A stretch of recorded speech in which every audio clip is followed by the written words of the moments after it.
see. Did I change the game? I did change the game. Okay, cool.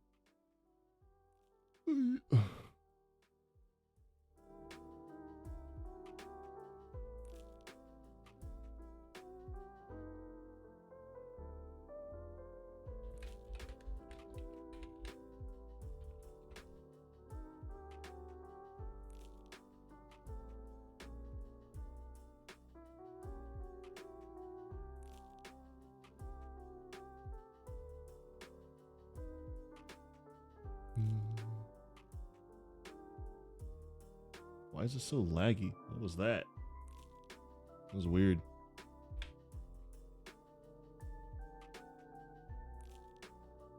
I need a light over here. And then I need to really sit down and get my camera to not have all this fuzziness going on. Like right here. Hi, how you doing?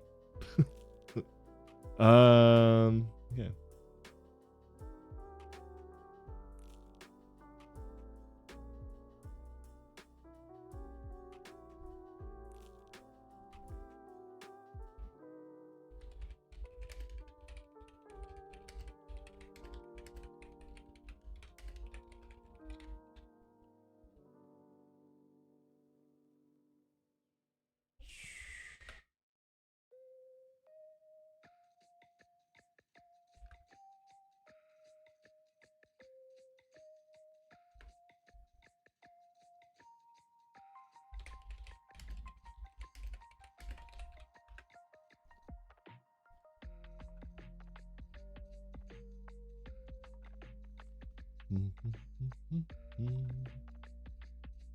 Just setting up a little bit.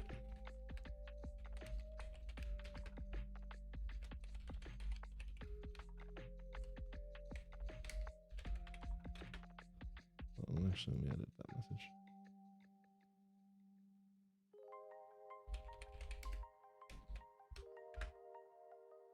Yay. Yay. Okay.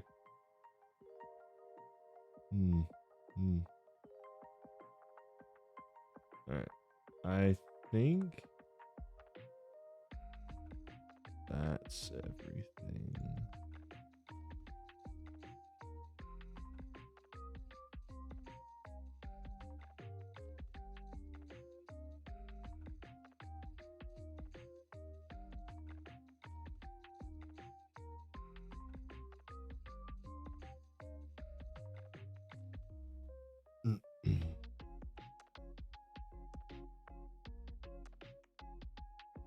Meeting.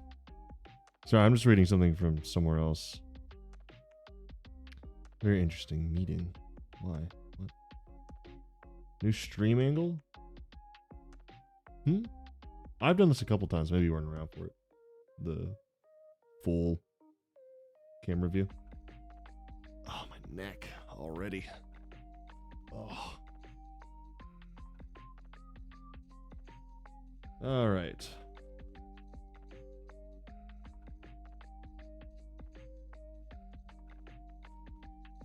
All of that is working. Okay. Click record here.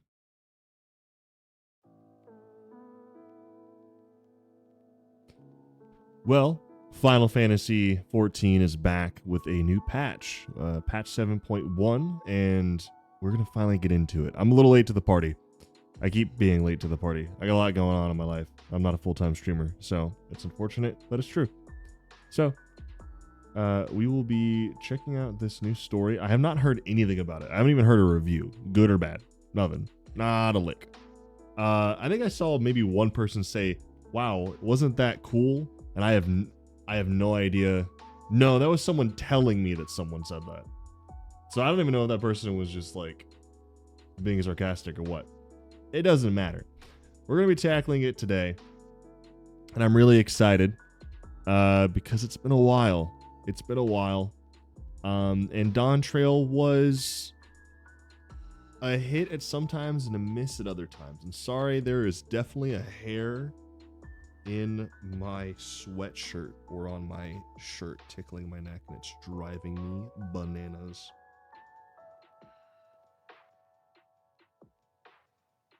All right, I think I got it. I don't know. I couldn't tell. No. Where is this tiny little... Okay, now I think I did get it. All right. Anyway, small hair removed. Yeah, let's get the game set up. Turn down my music here.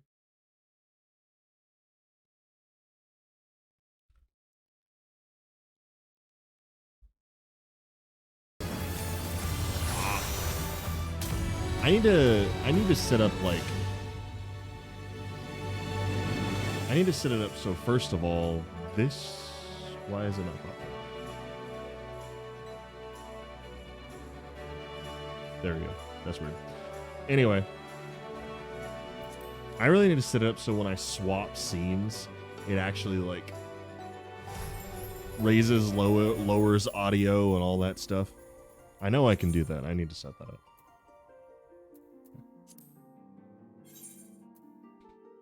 Already on the correct class to start off the day. I have no predictions. I have no idea where they're taking the story, because Dawntrail kind of wrapped itself up. I mean, there's lingering plot points. Don't get me wrong. I'm not saying there's nothing going on, but you know,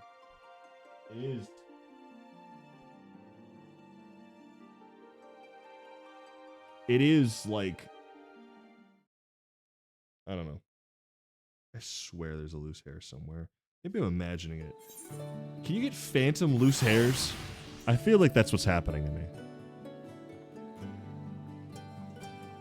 What if it's on my... This can't go on the entire stream. Please. Okay. Okay. So, starting with Royal Invitation in Yoctorol. Up in Tuliolo.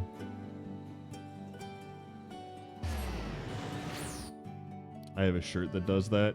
Dude, it is driving me absolutely bananas. I mean, straight up. I need also a background for my chat. Oh, hello. I actually like mine stirred, not shaken. Sorry. So, this is awkward, but I gotta go.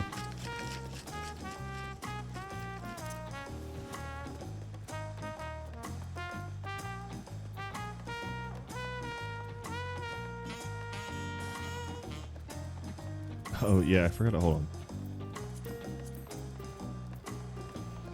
I put that emote on there for specific posing reasons. And then expressly discovered that I am really, really bad at doing masking cutouts in Photoshop. It wasn't actual Photoshop. That probably would have gone a little smoother. It was a free website called Pixlr. I don't know why I didn't teleport over here. But yeah, no, it wasn't. It's not going well. I was doing a cutout of Akka with the Eureka like pose, and I was in Yulmore because I was trying to get like a clear background. Probably could have gone better over here with the right lighting, but it did not look great. You do green screen cutouts? Yeah, I definitely need to consider that. Definitely need to consider it. Baldaruk is eager to hear how you've been getting on. Oh, wait, I forgot. I gotta go get my accents ready. I forgot how everyone sounds, but we're gonna do our best here. Royal Invitation. All right. It is a pleasure as always, Akka. Have you been able to relax lately? This doesn't sound right already. Wonderful. As busy as you have been with the rite of succession, among other things, you deserve an opportunity to experience Tuyolo at a more leisurely pace. Sampling the tacos at Shbaliev Tie is one such way to do so. They're made the traditional way and laden with fillings, and they're absolutely sublime. If you have an empty stomach, the owner of Brookhaven will look after you. Channel your inner Brookhaven.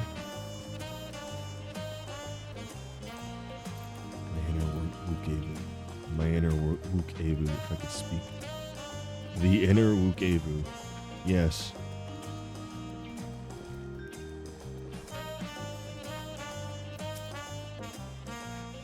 Well, if it isn't Aka, alone today, are you? I see. If you have a hankering for tacos, then they're on the house. Consider it a token of gratitude for your help tracking down those treasures. Go ahead and find the table. I'll bring you your meal as soon as it's ready. But I did not finish tracking down those treasures. Almost assuredly I did not.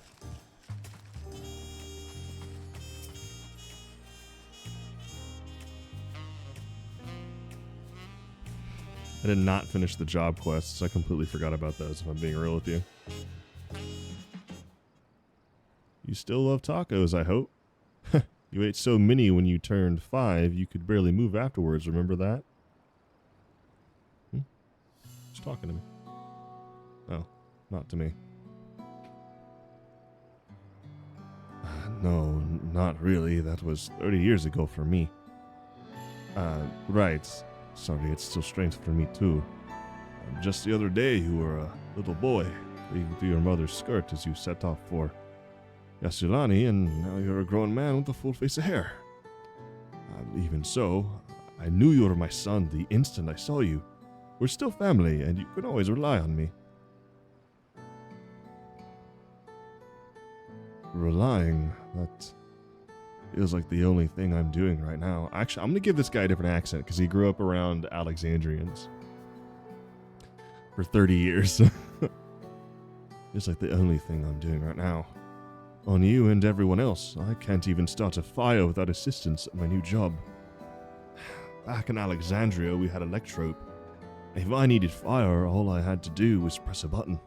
Everything was at our fingertips. But here, I'm helpless. A culinarian who can't even light the stove. The way the others in the kitchen stared at me. God, I've never felt so embarrassed. I'm sorry to hear that. I'd been told the tales, but it seems life is really different within the dome. My wife and children, I was thinking I'd have them join me once things had settled, but at this rate...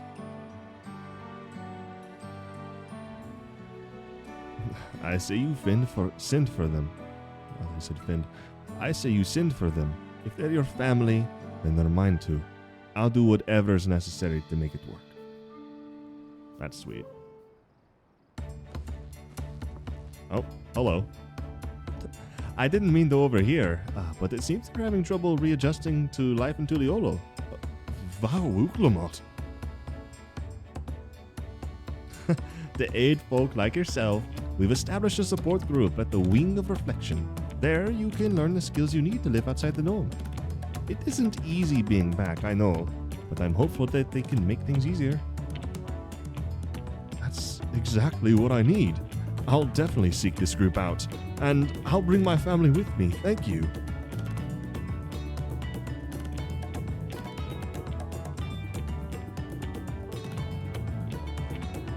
Oh, look who it is! I was just about to go and find you, Aka. Don't mind the company, I hope. Use a bite to eat myself. As long as I'm not paying, you're perfectly... Hold on, I got the hat on. As long as I'm not paying, you're perfectly fine to sit here.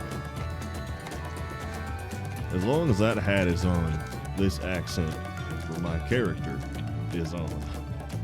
You've got to understand. The tacos here are never a disappointment. So, what have you been up to lately? Well, I've been making a name for myself in the Arcadian. I've kicked Black Cat, Honeybee, Bomberman, and Wicked Thunder's butt 100 times each at least. You're fighting in the arena in Alexandria. By facing off against tough opponents, I'd wager you've honed your skills even further. As for myself, I'm being kept busy with duties at the palace, but whenever I find a moment, I like to walk the streets and talk to the people. That way I can better understand the problems they have and share them with Kona to figure out solutions. I was on one such walk just now, and as I mentioned, I was hoping to find you. Why? Kona and I have something we want to discuss with you. As Dawn servants, do you have time to come to the palace? I should have some time after I finish eating plate tacos. Great. But I'll go on ahead. Please come and join us once you finish here. Once you finish here, I'm channeling my inner Wukebu the best I can. Honestly, I think I'm doing it pretty accurately to what I was doing before. Don't misunderstand me. I do not think I'm doing the accent well. I need like at least a couple of years of the vocal coach for that one. That's the one thing I think I've always been very like, I guess, envious of when it comes to like English actors, because for some reason, like, English actors are really good at doing American accents. Just for some reason. Not every English person, and you can say, well, they have a lot of training. Yeah, but sometimes they just like get roles. I just feel like it's easier for them to do an American accent that sounds normal versus us trying to do like an English accent. I don't know. It's difficult. Because it's not just like squeezing your throat a certain way and pumping a certain amount of air out and breathing a certain way. I mean, those are factors, but like there's a lot about mouth shape. Like one thing I learned when doing an English accent, if you're doing an English accent, one of the things they do is they like mouth their O's. So like if I say oh, you know, oh, like I'm not really doing anything, but like they'll be like, oh, that's interesting. And it just like, it does change the way it sounds just ever so slightly. Just small things like that. Oh, you know, small little tidbits here and there. Pick them up. I walked all the way here again. I think it's just because I'm talking and I don't want to like cut my time down. Volokshunsa. I don't remember this place having that name. I don't think I've ever looked up when walking in.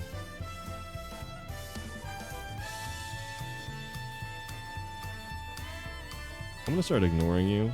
You can keep doing that, and one day when I edit a video of this, I'm just gonna have like a counter for, maybe not a counter, I'm gonna have just like a question in the comments that's just like, how many times can you spot Saria in the background? So do your best. I've given you a challenge. Lance Guard Gatekeeper. It seems Kona's gone somewhere. Sorry. Master Haka, it is always an honor. Valkona has stepped away to attend to a pressing matter, but he should join you within before long. It's fine, we'll go chill on the sun perch.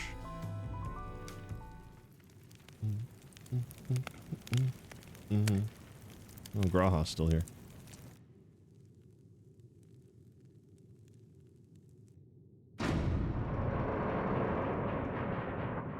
Alright, where's my throne? You did order one, right? Do you guys ever grow up? Honest question. Oh, you're all here too. Valkona summoned us. Though, if truth be told, Alphino and I have been seeing him quite regularly of late. He asked us to share our knowledge of Hainish culture, you see, in the hopes of further strengthening your alliance. We were, of course, happy to oblige him. Kryl and I were likewise summoned. Otherwise, we've been carrying on with our work, compiling information on the Golden City. My grandfather embarked on his investigation 20 years ago. With our report, we shall finish what he started.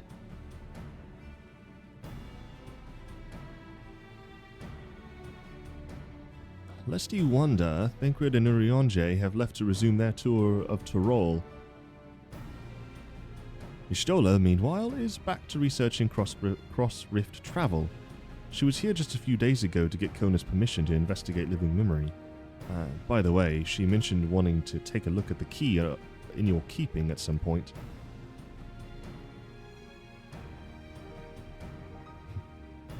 If the look she had in her eyes was any indication, I suggest you brace yourself for when she comes calling. You like to be stuck with her for a while. Well, I'll keep that in mind. As for Estinian, we know neither where he is nor what he's doing. Some things never change. Honestly, he can keep to himself. He pops up a little too much. Alright, who's this? Kona? I can't see until the camera... Oh, it's Kona. I'm going to make it canon that my character has not told them that he can only see, like, the game camera is canon. And he can only see when the camera is actually showing what it's showing. Otherwise, he's genuinely confused. My apologies for the delay. Think nothing of it. We took advantage of the time to catch up.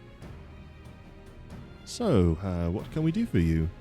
Hopefully present company is enough for whatever it is you need.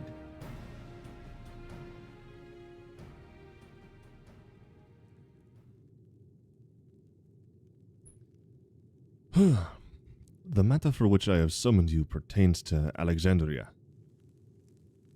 A state funeral will soon be held in Solution 9 to mourn the passing of Queen Sphene. King Gululja and his administration have invited us to attend.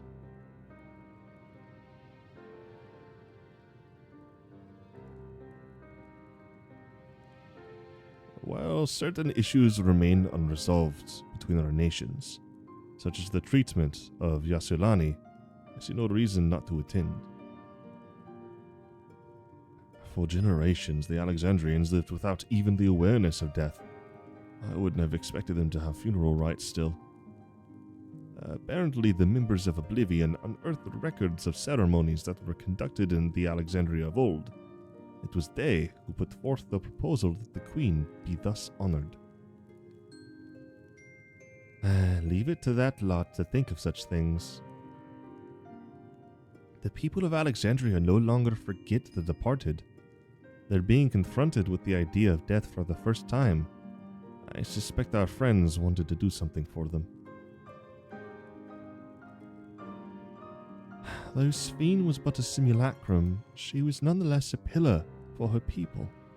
The pain of her passing must run deep. I was wondering how they were feeling about this. I thought they were just like iffy because it was Sphene. Indeed. A funeral will give the Alexandrians the chance to come together to express their grief, that they might overcome it. I wasn't sure at first, but I decided to go. Not only to be there for Gululja, but to put this chapter behind us.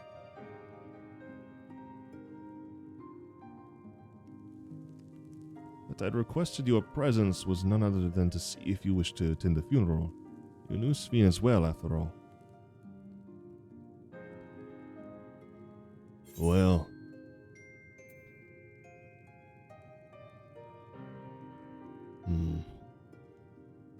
Don't you all think it's a tad inappropriate? I mean, we did kill her and let go all of those souls. Because of your role in her demise, I take it. That's literally what I just said. Come on, Mukluma, keep up. Gosh, what is going on with me right now? I got like all the hiccups and burps going on. I didn't eat anything carbonated. What's going on? Oh! But we had no choice. We had to stop her from killing countless innocents. I won't force you to attend the funeral if it makes you feel uncomfortable. But while I represent Tuliolol in an official capacity, I'd like it if you could be there to watch over everything.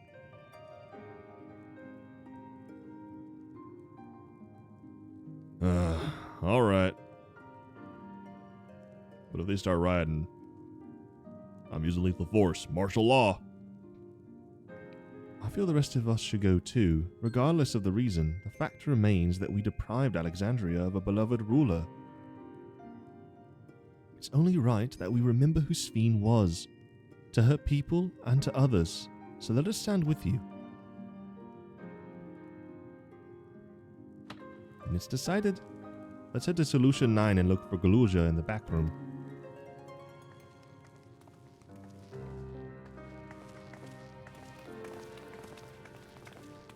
I am also ready to close this chapter behind us.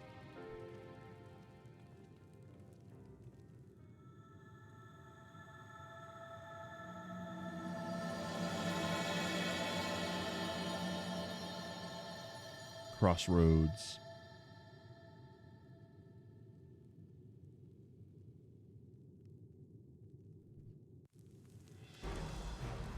Title screen. Title screen. What do you have to say? Though I too would ideally attend the funeral, given the circumstances, I think it's best that Lamati represents us. Besides, I need to be on hand to oversee the city's repairs, which is taking longer than expected. When that work is complete, we will finally look into installing new thrones. But to have Father's throne here still, it makes me feel that he's close by. I'm quite happy for it to remain for a while.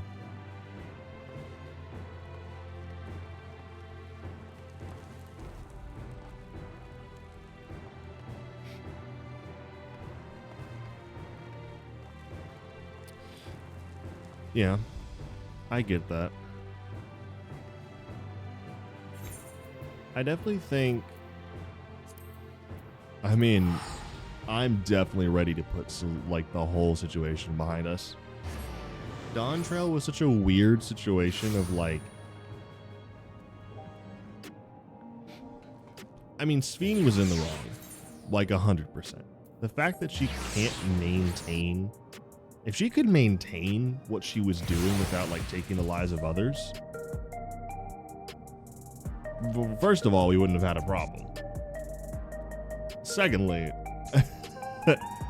like, not bad, not bad at all, you know. But I don't know. Oh, I came here out of habit. I don't know. I'm having trouble putting it in words.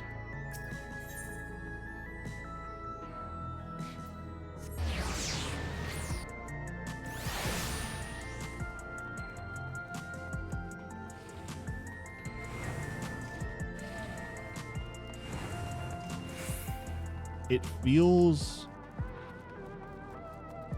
I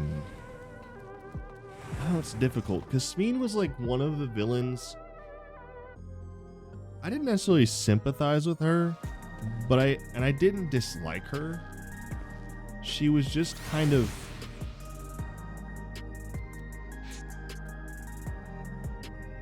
it's like they tried really, really hard to make Sphene seem as if she was both in the right and the wrong at the same time, and gave her a personality and demeanor that was sweet, but it was really hard to like really like her. And what I'm getting at is this: compared to Emmett Selk, for example, she just didn't hit the same notes in terms of like,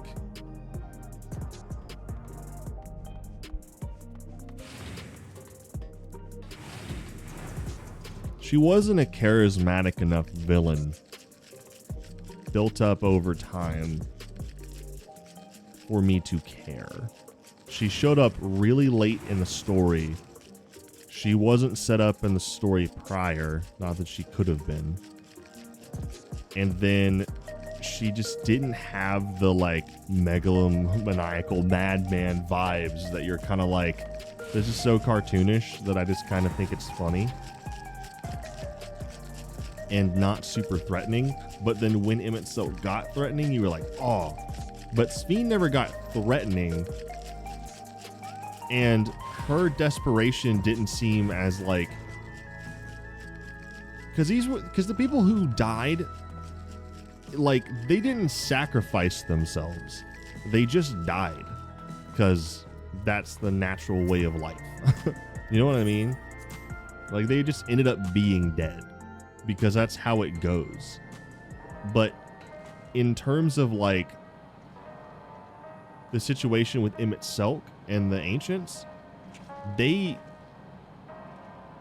did not just like die of old age or because they returned to the star.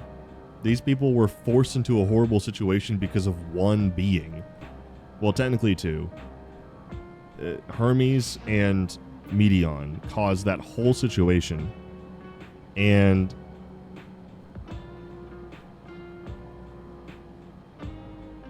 I don't know, his felt more like desperate and full of like stakes, like issues and problems. And because especially in Shadowbringers, we had no idea that bringing everyone back as they were was actually going to end up being a huge issue if the Ascians had pulled it off. If the Ascians had pulled it off, its final days would not have been averted. They would have failed. It would have failed ultimately.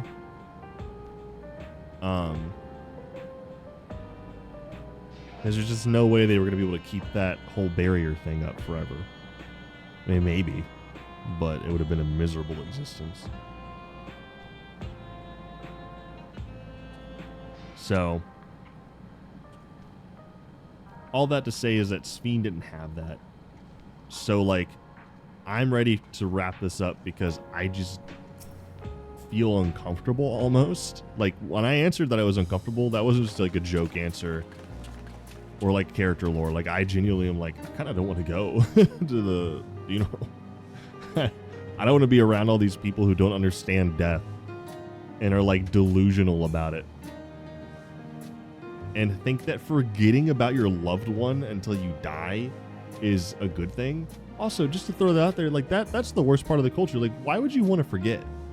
That doesn't make any sense. It's like, to spare them the pain. It's like, okay, but the worst part about when someone dies is like all of the days leading up to before they die.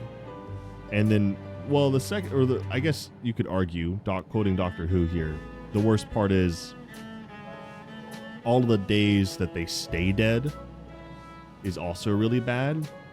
So you do remove that pain. However, I would say that, you know, anytime someone's like, hey, you know, you ever think about your mom? It's like, no, I don't remember her. It's like, I don't remember mine either. Like, it's like, I know she taught me something, I think. Like, what a sad conversation. Wouldn't you feel empty not remembering the people in your life? Like, by the time you're like say you're the last surviving person of your family and friends, it's just horrible. Anyway, you came for the funeral. Of course. I'm the only one who'll officially take part, though. The others will watch over the proceedings. So, how have you been? It's been a while since my last visit. I'm good. Shill is always teaching me new things. Recently, I've learned about Everkeep systems and the mechanical soldiers.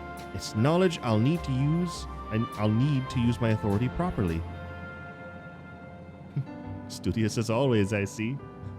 By way of a treat, I brought you gâteau au chocolat. It's a kind of cake. I think you'll like it. Oh, thank you, Lamati. And thank you for coming.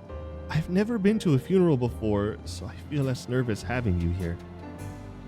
Out of curiosity, what's the custom in Alexandria? In our world, it's common to offer flowers to the departed. It's much the same here according to the records. Flowers will be distributed to all attendees. Considering that all the worlds used to be one, the practice of offering flowers may well share the same ancient origin. Fascinating, wouldn't you say? I mean, I guess we did not offer flowers at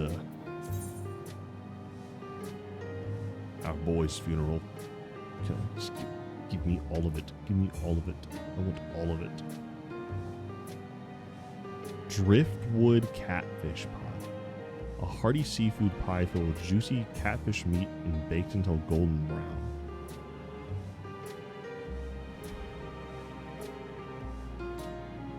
Mollusks. Alright, well.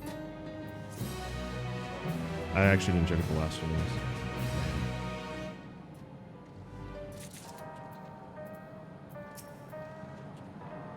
It's a relief to see that what was that? That good old Joe is doing well. He's been through too much for one so young. From a group that plotted to undermine a tyrant king from the shadows, to one that aids their fellow citizens in the open, Oblivion has come a long way. For the people to take it on themselves to organize and hold the funeral, it speaks to their enduring love for Sphene. While we proposed the funeral, the royal administration took on the brunt of the planning. One of the number can better explain what the ceremony would entail. Papa always said he didn't want a somber funeral, so we celebrated his life together with our victory. The victory? I'm having trouble talking in the accents. I'm sure he would have loved it. I like to think that he was watching us from the world beyond, filling his cup every time we filled our own. Although I've been in the back room before, there was no time to see the sights. I should like to take a closer look at the equipment. I would too. We're gonna have 3D printed weapons, I'm so ready. I'm telling you, dude. We're gonna go crazy with those 3D printed weapons. Alexandria mourns. The little Joe wishes to go and collect his flowers. The flowers are being handed out at Praxis Park. I'm thinking of heading over there now. We'll join you. Why did I say it like that? We'll join you. There's a man I would like to speak with, Gosan. He was apparently Sphene's aide, and the one who sent us the invitation. Come on, let's go.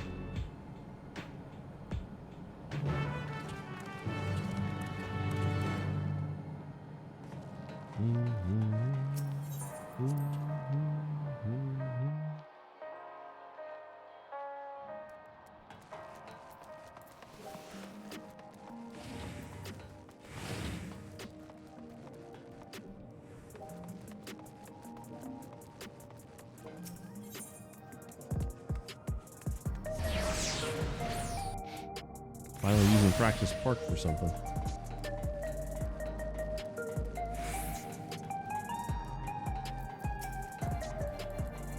What do you mean invalid target? Uclemont's attendance will surely help strengthen relations between the two nations. I get the strong impression that both Tuliolul and Alexandria wish to put this tragic past behind them. I would agree. It makes sense that Sphene had loyal aides such as Gosan, given how much time she dedicated to walking among her people. While it appears souls are still being issued, supply must be limited now that they're no longer being harvested. Known faces in the queue tell the tale.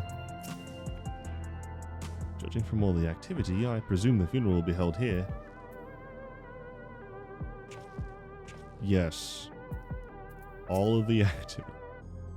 All correspondence was being handled by the Wing of Reflection, so this is my first time speaking with Gosan. Here he is, Gosan. Thank you, Goloja.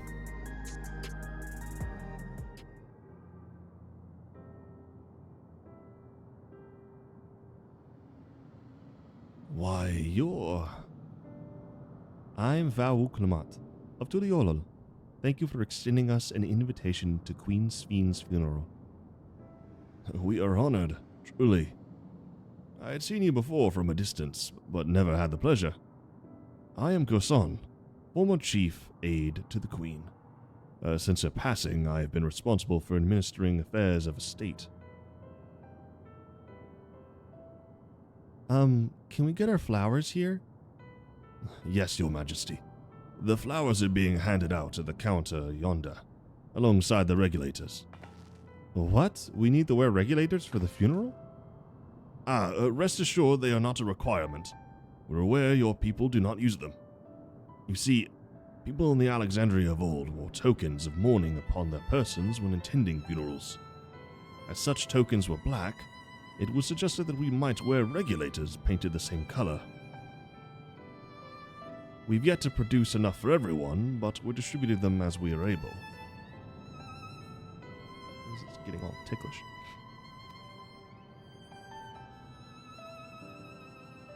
As regulator, no, the important thing is that we remember Queen Sphene. Remember her and her kindness as you make an offering of your flower. I will. Proceedings will soon begin in this plaza. Please, take your place once you have your flower.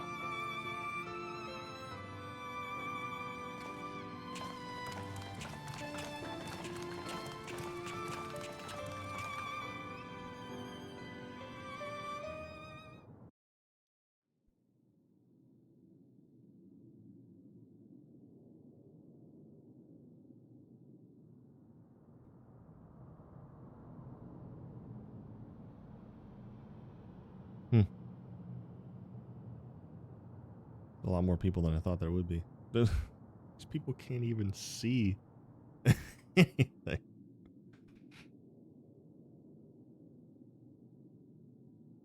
I'm just waiting for someone to go, murderer! I'm just counting on it. I feel like it's gonna happen.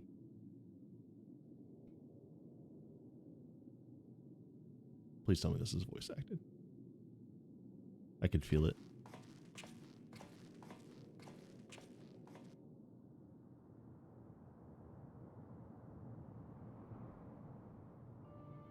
Although we are gathered here for the same reason, we hail from different lands. Some were born and raised in the Alexandria of old, while others came to us from Tuliolal. It was from this union of diverse peoples that a new Alexandria was born. The only home that our younger generation knows. How did we overcome the barriers between us? What moved us to join hands in common purpose beneath crackling skies? You know the answer.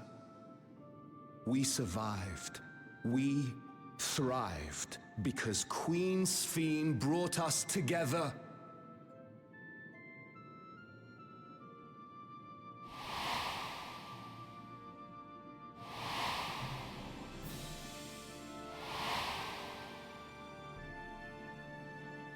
Inspired and encouraged by her boundless kindness, we strove to be better, for ourselves as well as those around us.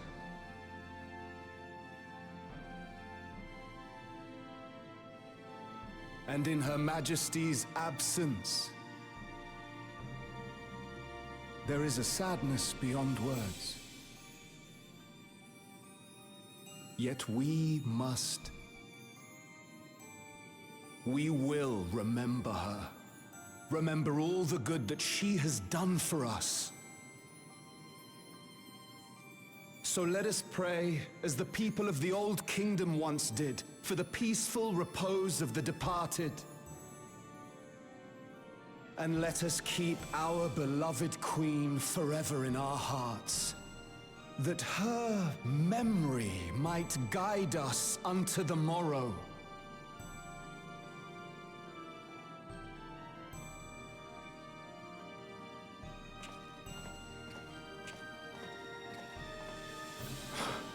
Would that I could find solace in my own words.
Was Queen Sphene taken to the cloud?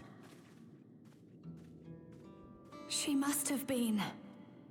To still remember her is strange, isn't it, darling?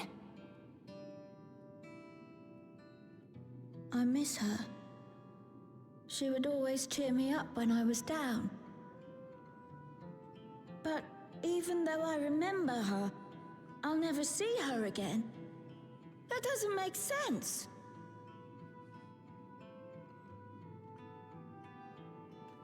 It seems that's what it means to die, I'm afraid.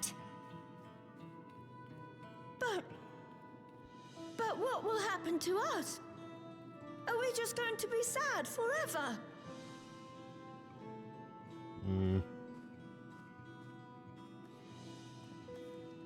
What will happen indeed? Everything that we have, we owe to Queen Sphene. How are we to go on without her?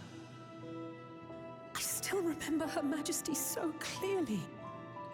If only I didn't, I might feel better about the future of our realm. Perhaps we should also consider moving to Tuliolo. The journey won't be easy, but it'd be better than staying here in uncertainty.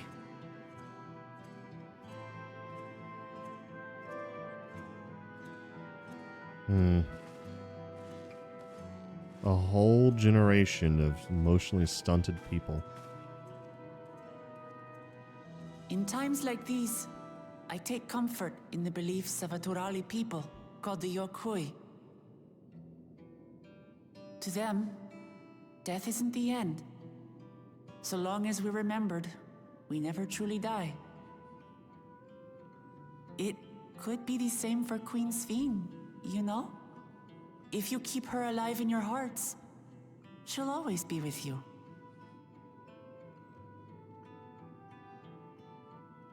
But we still won't be able to see her, right? I don't want to think about that. I wish I could just forget instead of having to feel like this.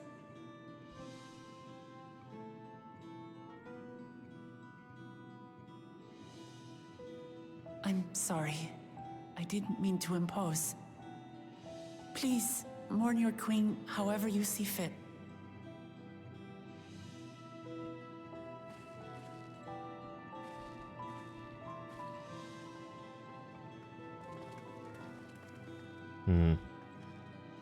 As expected, they struggle to come to terms with their loss. I hope they can find a way to move forward. It's not only grief that weighs on them, but worry for the future. Bereft of their queen, how will they proceed? True. But with that at least, we're not powerless to help. What is it, Guloja? I was wondering, is it better to remember or forget someone when they're dead?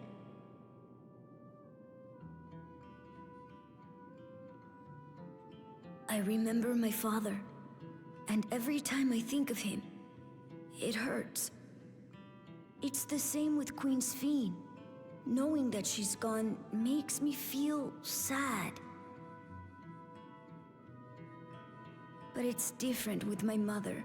I never knew her, so I don't feel as bad.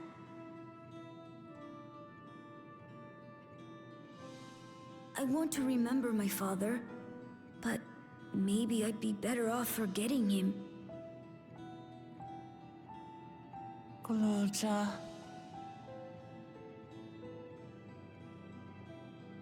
Why don't we continue this somewhere else?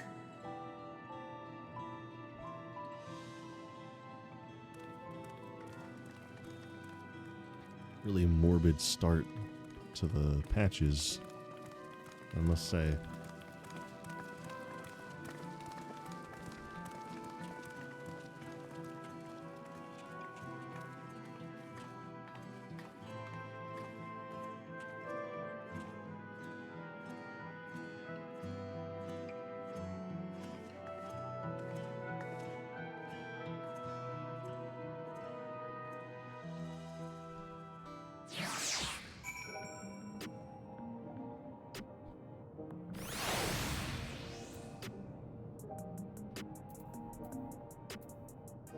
Sorry, little armadillo buddy. But, you need to go for right now, I'm afraid. Where are you? I don't know why I didn't put you on the... There you are.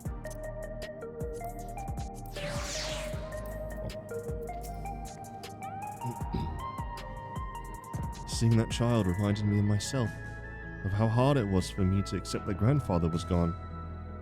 But that sadness is what gave me the strength to come this far, and I would never choose to forget it. Never. Seems a good place to continue our conversation. I hope the altar can provide some comfort to those who need it. Simply leaving Alexandria won't solve all the problems, I fear. The problem runs deeper than that. I'm sorry, I shouldn't have brought that up.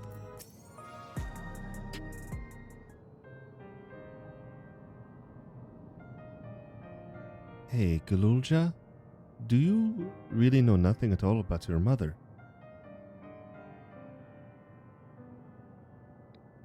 Shale searched the system for information on residents, but the only Mamulja she found listed were my father and me. Even if she died and was erased from my people's memories, she should have been there, but she wasn't. Oh well. That you're here means she was here too, inside the dome. There can't be any other way about it.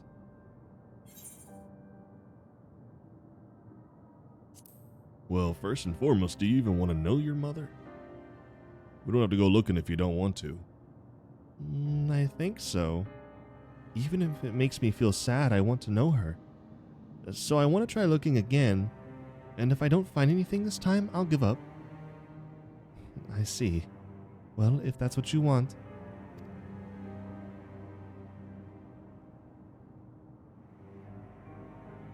Then I'll help you. I'd like to help as well, and I believe I speak for the others too. Grawha's like, well, now hold on, I had research to do. But I can't bother you with this. You already came for the funeral. We came here not only for the funeral, but to see whether all was well in Alexandria. We're not about to leave just yet. Besides, in seeking to learn about your mother, we're bound to learn about your father as well. By retracing the steps of this man who kept his own counsel, we may gain knowledge that can serve the people of Alexandria. I don't know what knowledge they would be able to find or seek here, but interesting thought. All right. Thank you, everyone.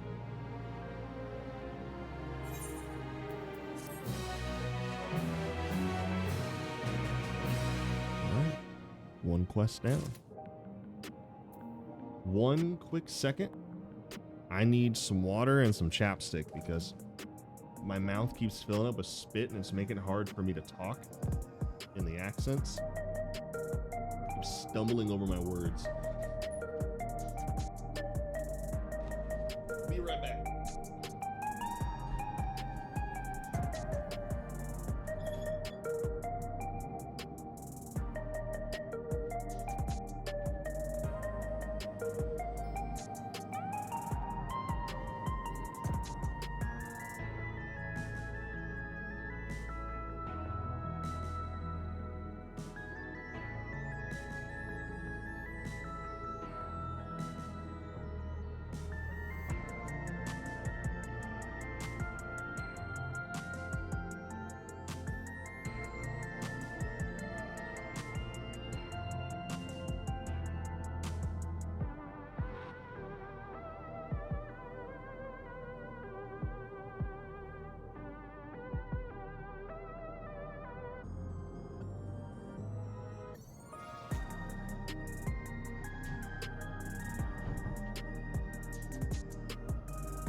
Okay, sorry about that.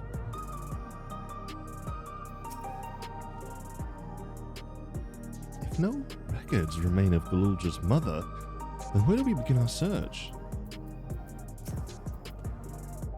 I understand all too well Galulja's desire. For the longest time, I found my own father's actions inexplicable. I can very much relate to his feelings. I pray Galulja finds what he seeks. We might learn about more about my father too? I hadn't thought of that. If this is what Galulja wants, then I'll help him however I can. After all, we're family. Oy. Assuming neither memories nor records of Galulja's mother remain, we must cast as wide a net as possible. I suggest we split into groups. Akka, if you can make inquiries outside and the outskirts, the rest of us will do the same in Solution 9.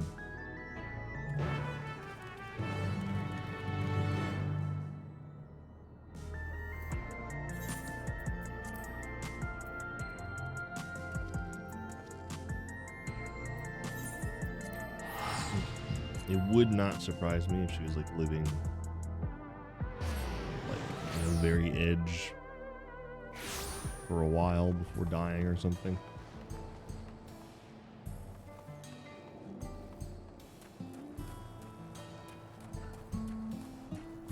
Make inquiries. Doesn't see a single person with a inquiriable notice above their head. So I just gotta talk to people.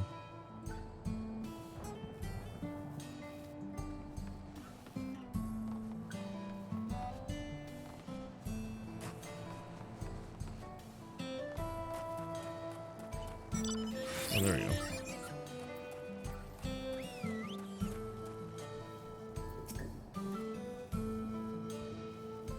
Sorry, but I've never heard of a Mulja woman living in these parts, much less one connected to Zorolja. You might have better luck talking to the people over at the Tanawatan settlement to the north of Everkeep, in a place called Yawata.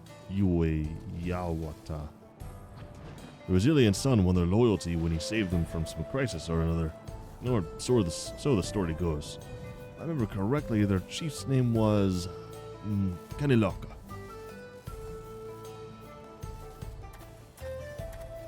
So I'll just devote it.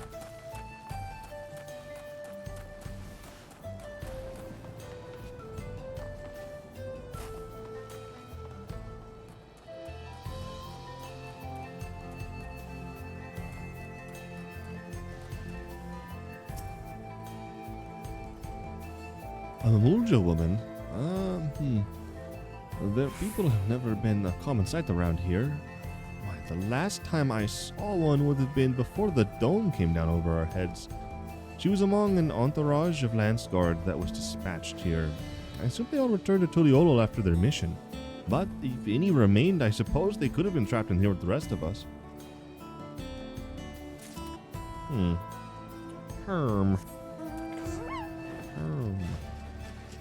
Whoops. To be honest, if you've been bouncing around, you've been hiding well, or I just haven't had my camera on you. You were looking for a Mulja woman. Oh, Galulja's mother. I can't help you there, I'm afraid. I only know a little about Zorolja, and then only what my father told me. He said that before the dome cut us off from the outside world, a Toral Vidral had appeared and was terrorizing the region. In response, Zorolja assembled a party of warriors, and with them confronted and felled the beast. It was interesting to hear of the king's feat in the past.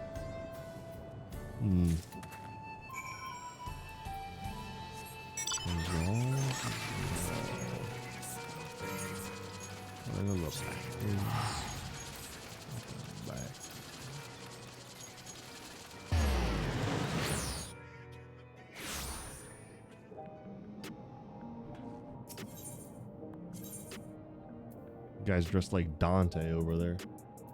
Well, Virgil.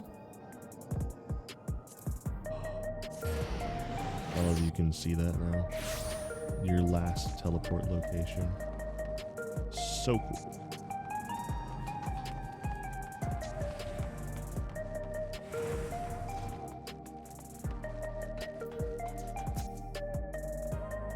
Heading to the back room.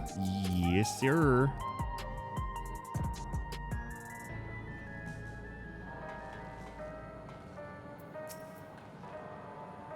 Galulja has told me all.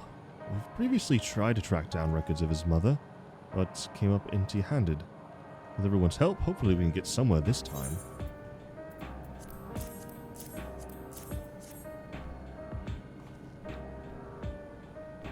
Ah, so you spoke with quite a few different people as well. Let's combine all our findings and see what conclusions we might draw.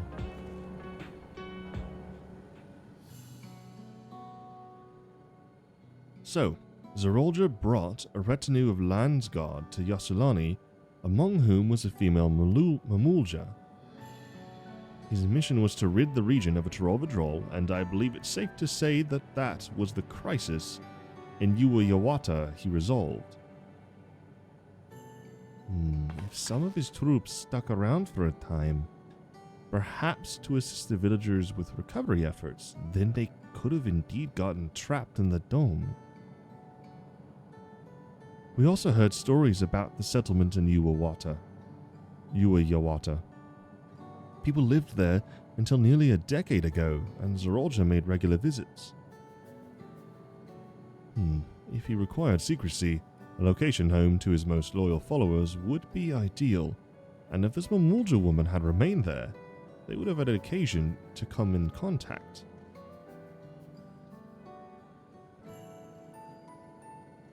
I see, but what could Zerolja have been doing in that village? I think we can answer that question. In order to retrace Zerolja's steps, Raha and I spoke with a researcher who worked at Originix. He said that, approximately 20 years ago, a number of his colleagues were transferred to a research facility outside Everkeep per the King's direct order. This is the first I've heard of such a facility. Only Vanguard was believed to have been under the King's jurisdiction. It was apparently being used to develop a new kind of weapon, but I'm afraid that was all we could learn. There's plenty to go on. Even if the work there was classified, any materials and equipment needed would have been manufactured within Everkeep. So if we look into transportation records...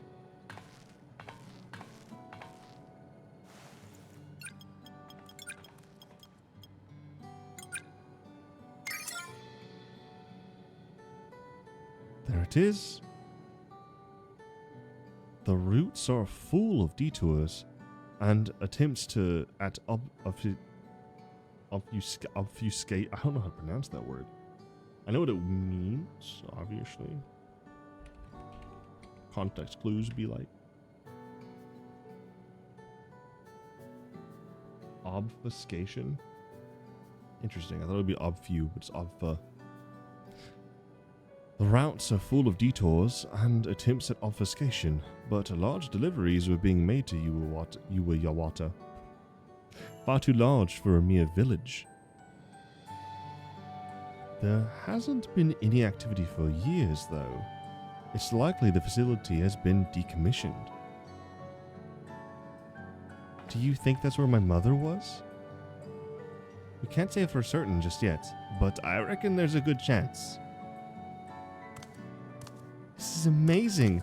Even though no one remembers her, you managed to figure out all of this. Each piece of the puzzle may reveal little on its own, but when we put several pieces together, a picture begins to form. And even should memories fade, footprints remain to mark the path of those who walked before.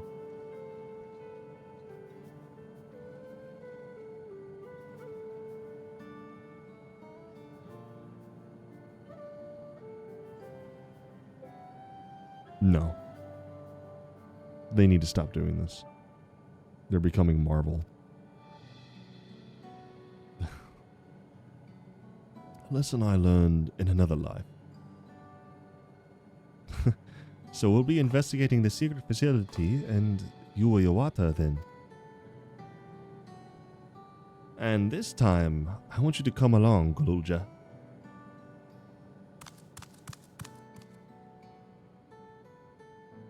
I get why they're doing it, but they need to stop. Yuwa Yawata is on the other side of the lake. To get there, you'll need to take a hover cargo from the drift downs.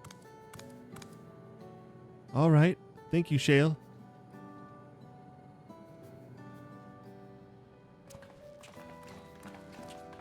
It is time. It is time. For a new location, yeah! New location hype.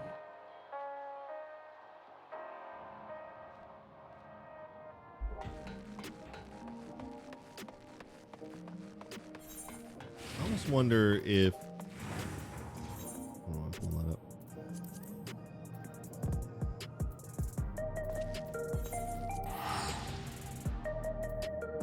Zeralja, like,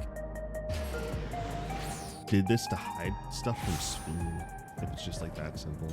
Just like, this is where Speen can't track my stuff and become one of the robots because none of the robots are here or something like that.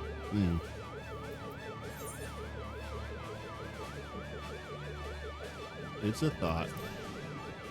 You know, I honestly thought that they were talking about this place over here, but that's clearly not the information. Hey, wait a minute. Wait, whoa. Oh, there's just one of the pits. I thought there was an A train going on over there for a second. I was like, wait a minute. Pull back. Okay, so where it said it's across the lake? Can you like see it at all? I mean, probably not. There is one line going out that way. You can't see anything. It's too polygon-esque over there. But they might have put like some lights or whatever. Makes sense that they did.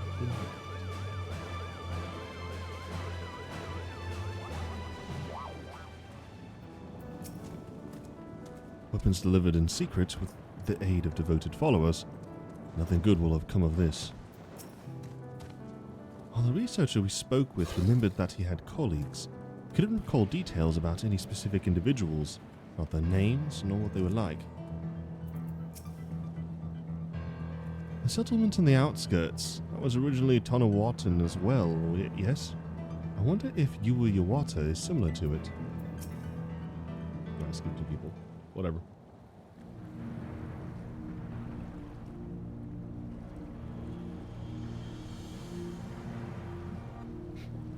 So the hover cargo will take us across the lake.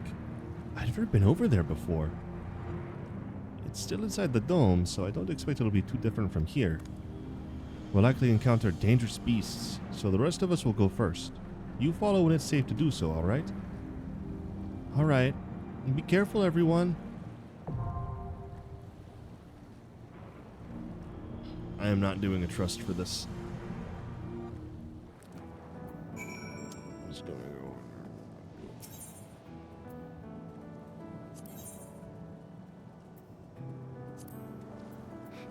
Brand new dungeon.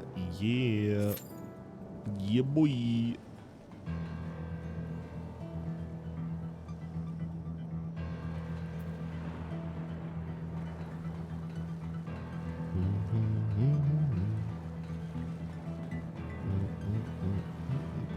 What was this one? This is Origenics. Oh, interesting. I remember entering Origenics from there, but yeah, makes sense, I guess.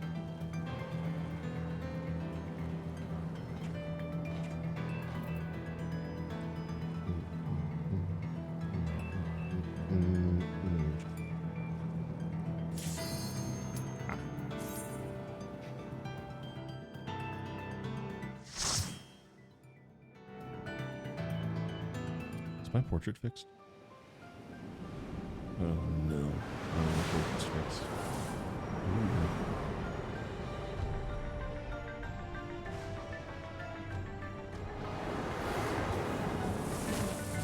Whoa. Hey, some of these beasts are sick.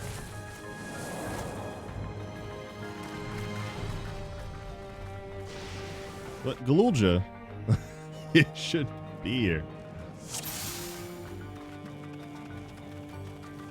No, my portrait was broken. This is the worst day of my life.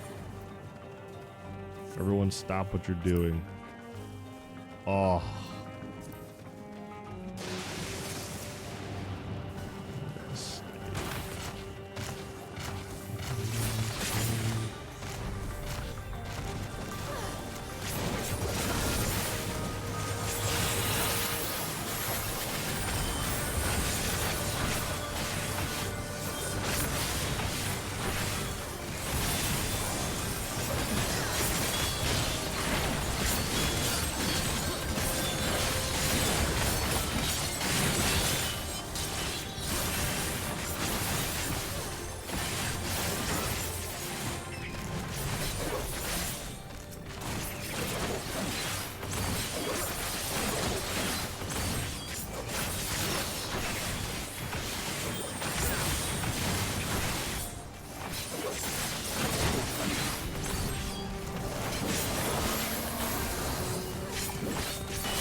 My ability.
It's about boss time.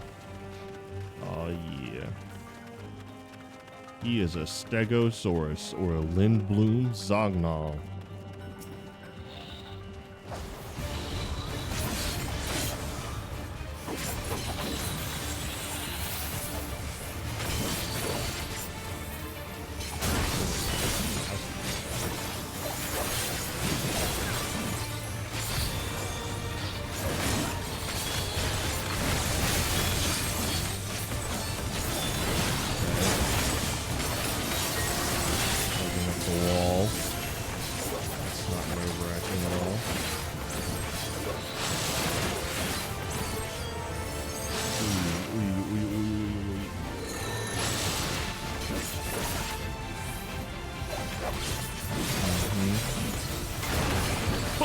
Oh my goodness. Woo! Yo! Yo! Yo! Hey! We're all friends here. What is going on? My goodness.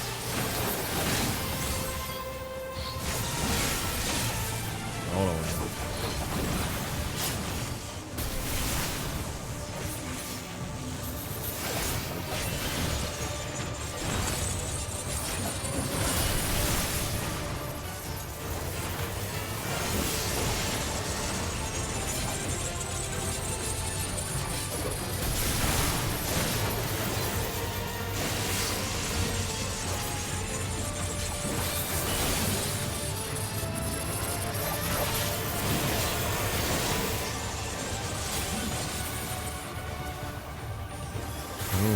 Gosh. We're gonna faint on that one.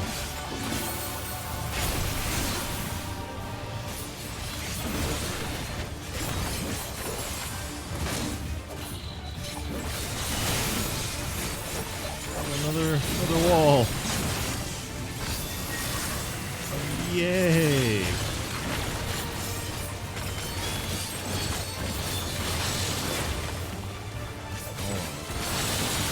Hold on.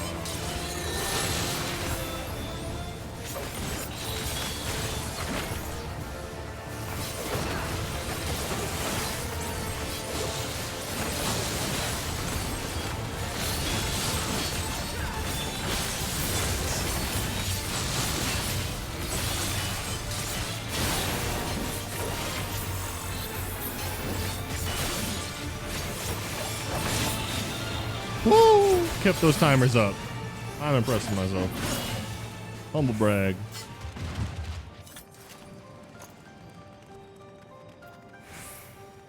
Yep.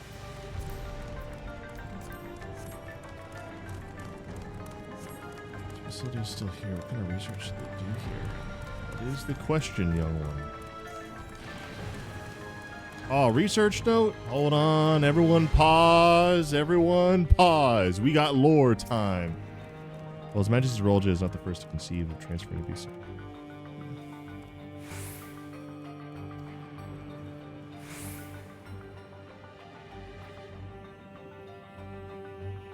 So it's worth pursuing. Interesting.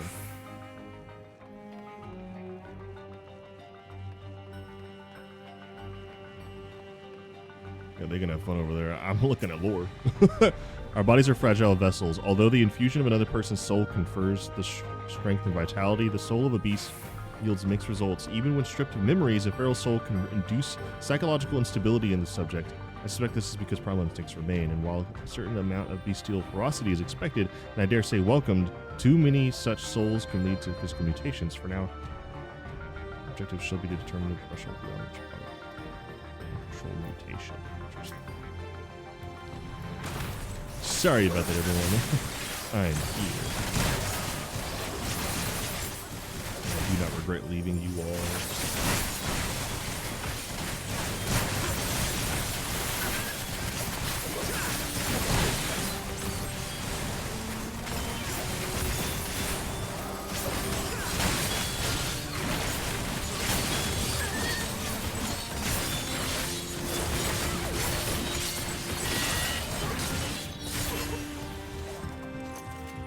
And we schmoove. Here's your coffer. Open that bad boy up. What we got? Nothing cool to wear yet. Giant, of course.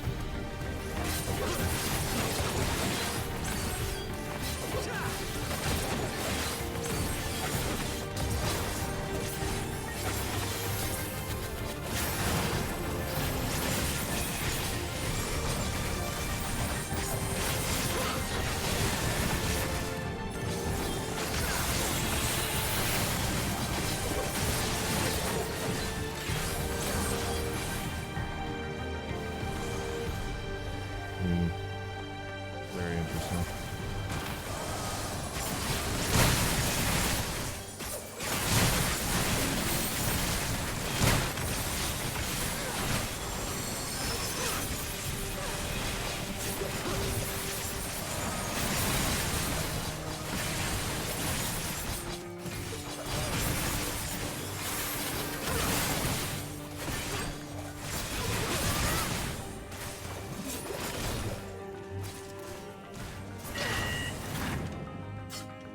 The source of our failures thus far has been the inability of our bodies to contain feral souls. What if we were to reserve the process by purging a beast of its memories and infusing with a man's soul?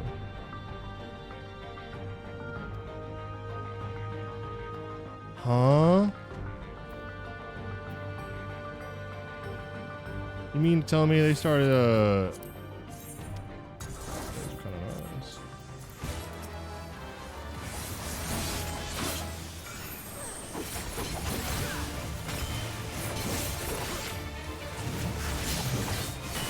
Ooh. Mitigated that a little bit more, my friend. Maybe it just hits that hard. Oh yeah? Oh yeah? Oh yeah?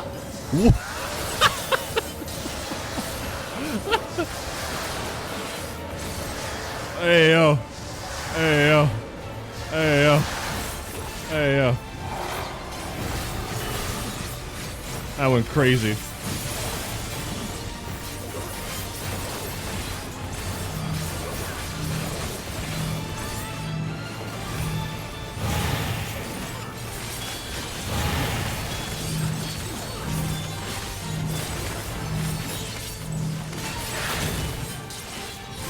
Nice. Love to see it.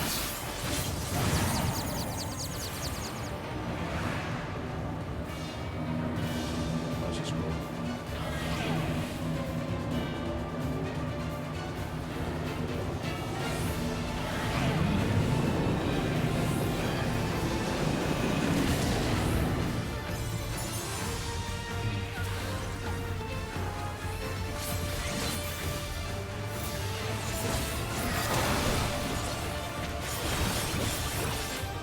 I'm glad I think that they're, oh my gosh.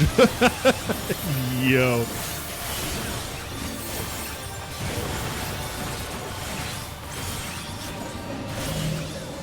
Round 2, baby. It's round 2. I'm down for round 2. I'm down.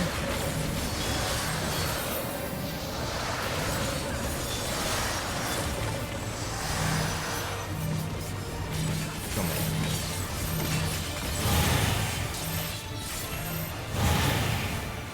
Oh, I wasn't there for that. I'm so sorry. I don't know what will go off. Well, I'm doing my best down here.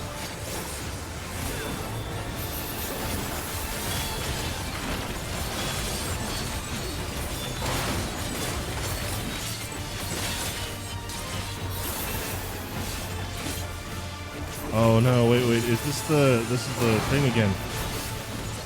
It's about to be. Woo. Good luck, healer. Oh, they got 2 stacks. We're about to lose them though.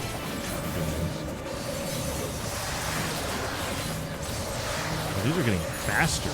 They're getting so much faster.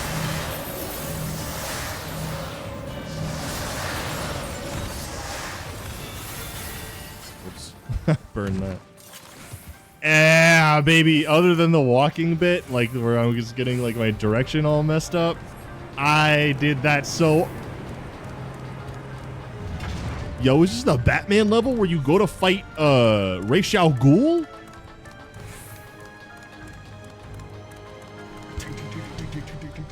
You know what I mean? I'm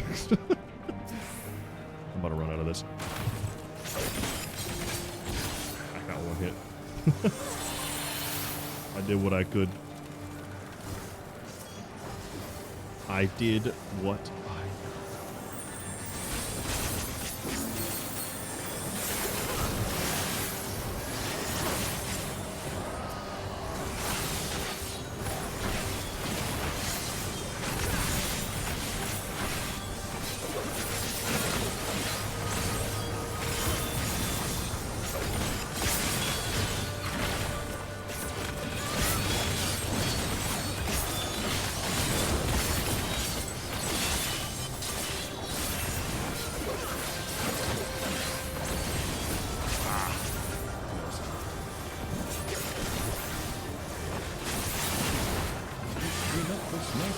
Can we keep it clean for like 5 minutes?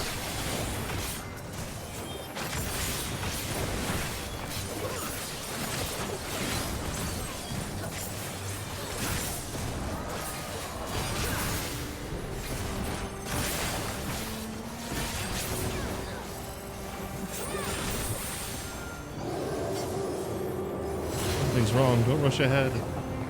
I'm running. What did they leave behind over here? So they put someone's soul into an animal and let it retain its memories? If I were that soul, I would not be very happy right now.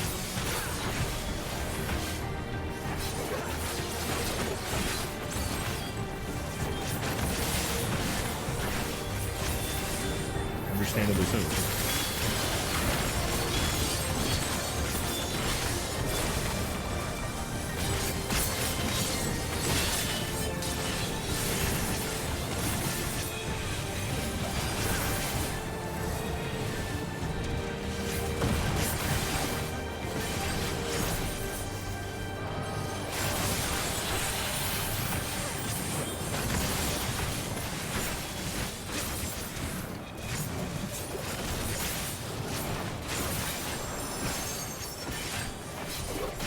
The gigantic AoEs are getting annoying.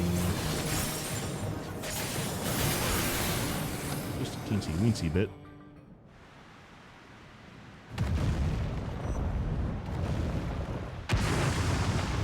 Oh. Yeah? What is that? Oh.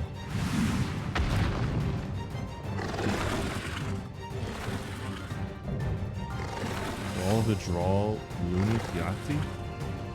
Wait, did they put someone's mind in the Tyrol? The draw? I need to go back on those research notes. What in the world? Well, it's so far down there. That's weird.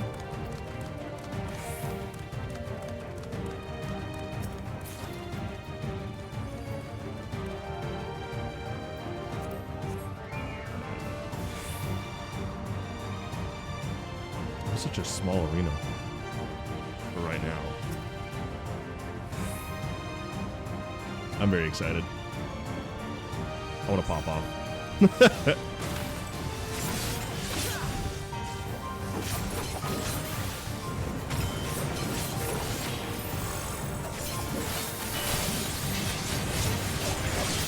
Oh, he's still going.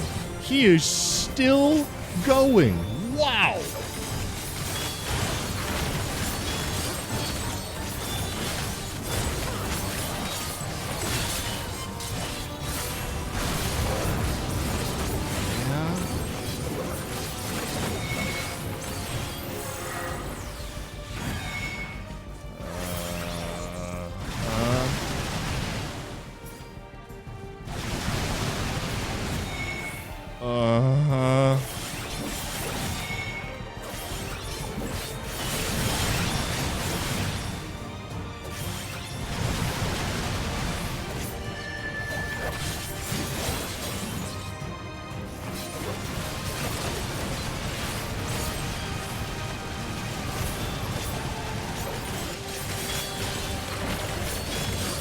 Glad. Yeah, what is going on now? We're all hopping. Oh. What? Those worms?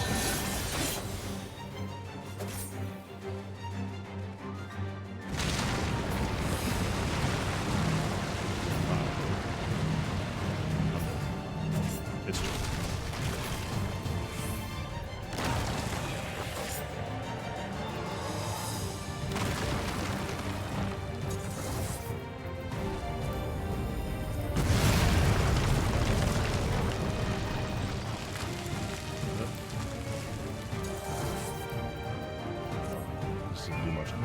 Oh, now it's over.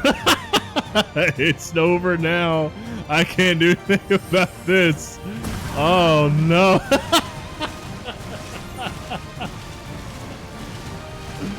Yo, the arena got even, it didn't get bigger. It got smaller. Crap. Oh. I mean, that's the point.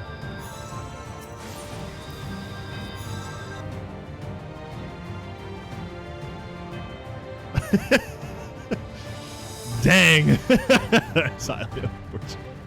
Very funny though.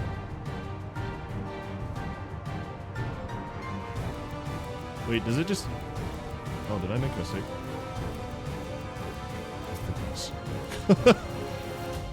Alright, try that again.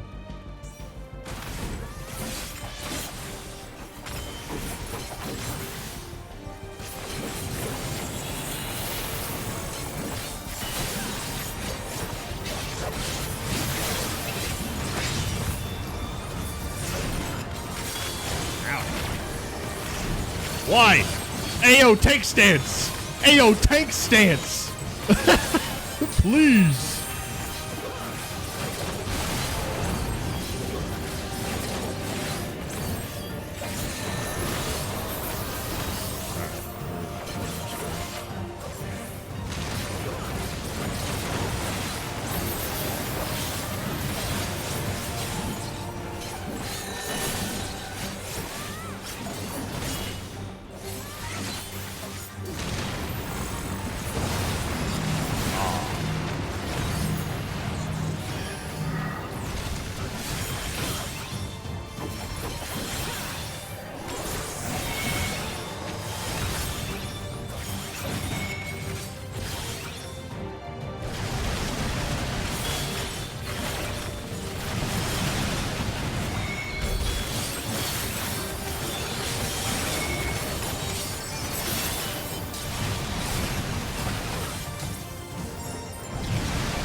This is difficult.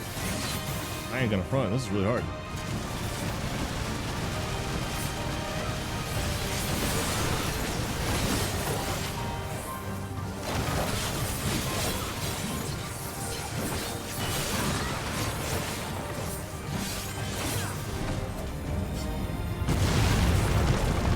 No, come here.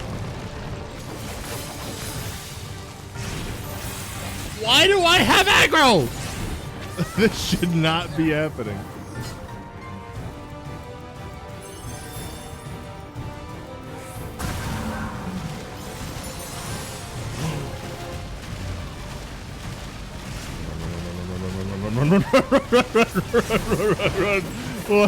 What is Yoshi P's problem?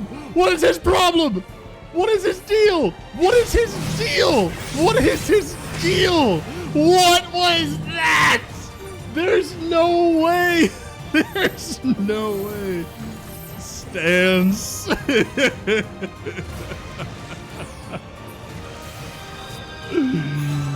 Ayo.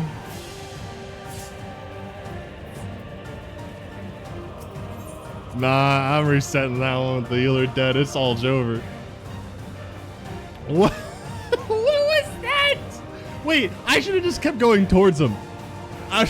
I got so scared. I went the other way around instead of just going through his character model as if it was gonna damage me like it's Elden Ring or some crap. Oh yeah.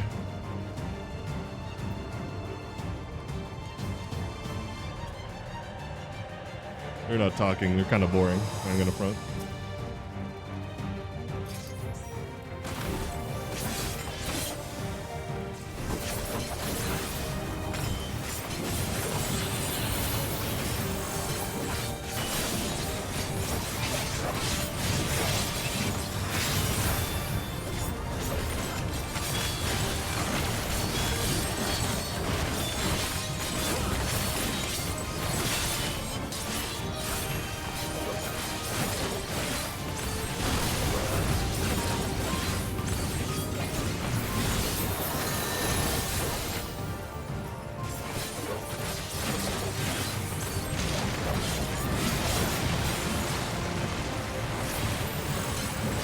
The fact that their continuous damage too is crazy. I mean, it's absolutely insane.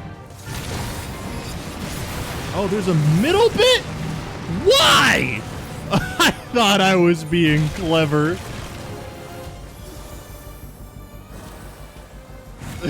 This is ridiculous.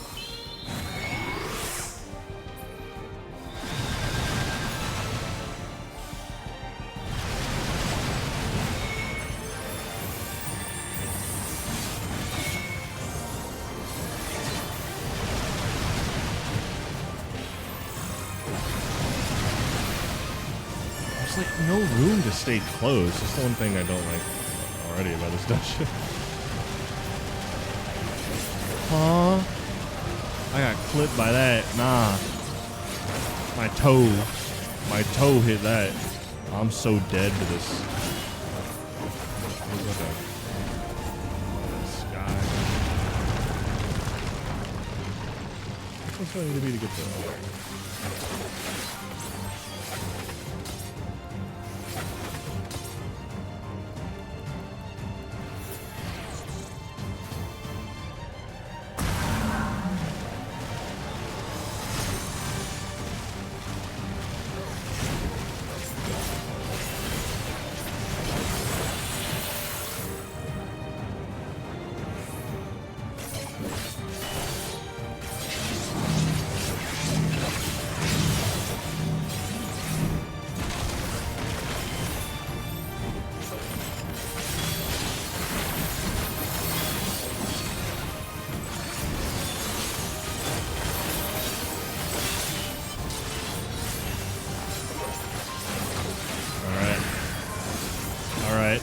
We're getting somewhere.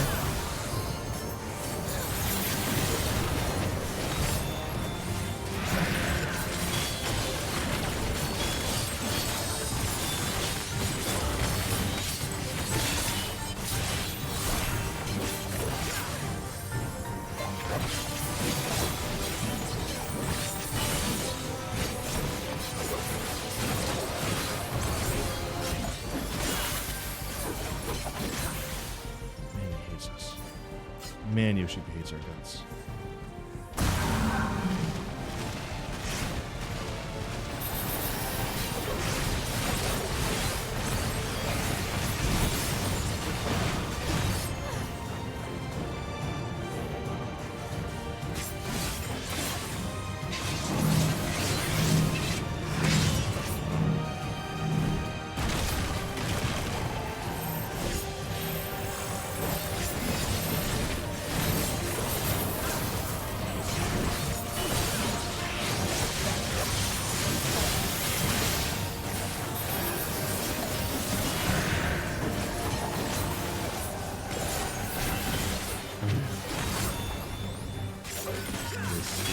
Literal insanity.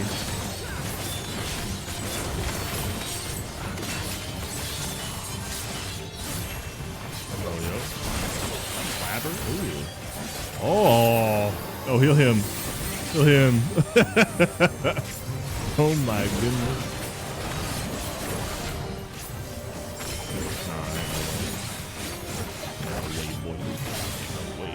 No way, boy.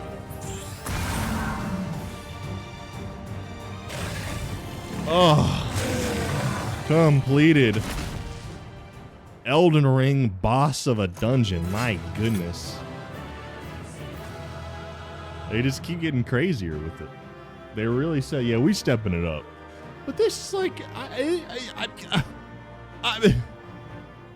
couldn't do anything. I had to do, there's a hole in the ring. Marry me, why don't you?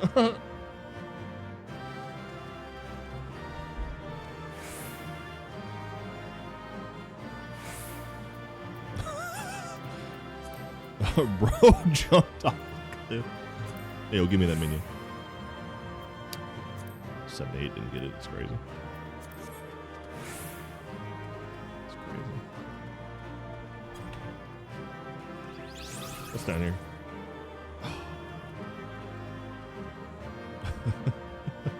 Imagine beating that boss and immediately being like, yeah, it's time. It's time to go.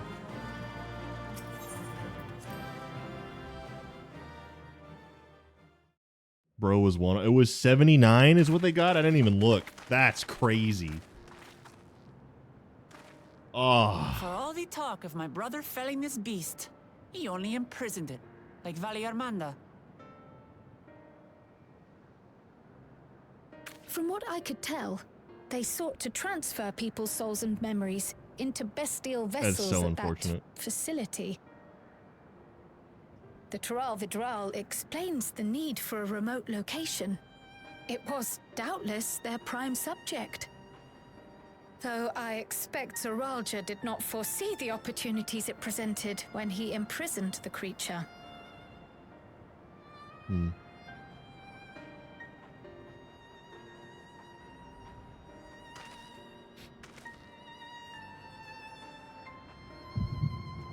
Oh, Echo time.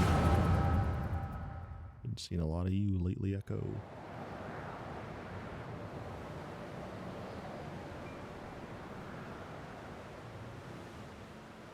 And so, in order to prevent the breakdown of the individual, I instead seek to transfer their soul into the body of the beast. This would allow one to wield the power of a Tural Vidral. In theory, our initial experiments will involve lesser creatures. But in time, I am confident we will be able to bring even the mightiest under our control. And what becomes of those who offer their souls? As they won't be able to return to their original forms, we must consider them lost. But the sacrifice will be worthwhile, for the army you stand to gain will far surpass any composed of mechanical soldiers.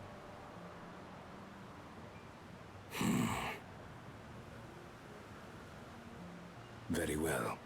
Recruit volunteers and begin at once. Thank you, Your Majesty.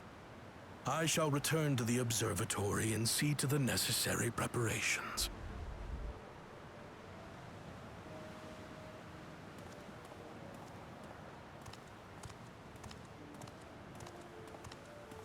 Oh.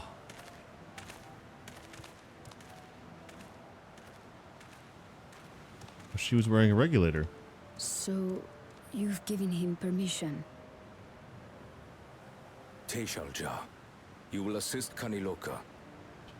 As one of the Land's Guard's finest chirurgeons, your knowledge may be of use in his experiments. You will also watch him closely. In what you learn, you will report to me.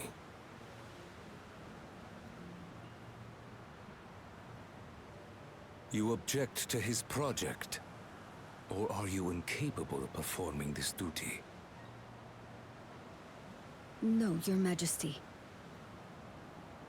Whether we shelter within the dome or expand beyond it, we require great power. But with no one to rely upon, we must take that power for ourselves, even if the means are questionable. I will do as you command. But if Kaniloka's work bears fruit, I wish to beg a boon.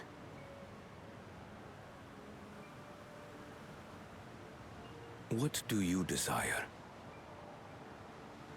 Something that I had accepted I would never have in Tuliyollal. That I believed would forever be beyond me. That it was foolish to covet. But here and now, it is close. So very, very close.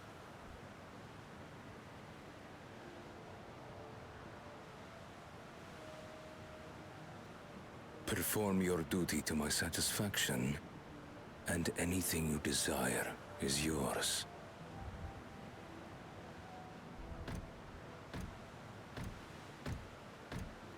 That which I seek does not lie within this dome. Here, I cannot prove the miracle.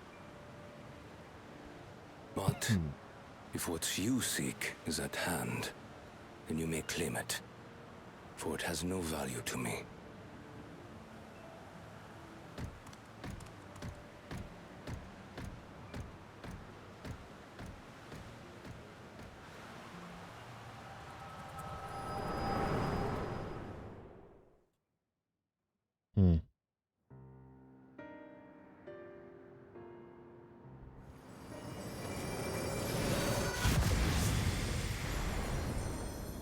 Are you all right? Well, I saw his mother. Explanation, explanation, explanation.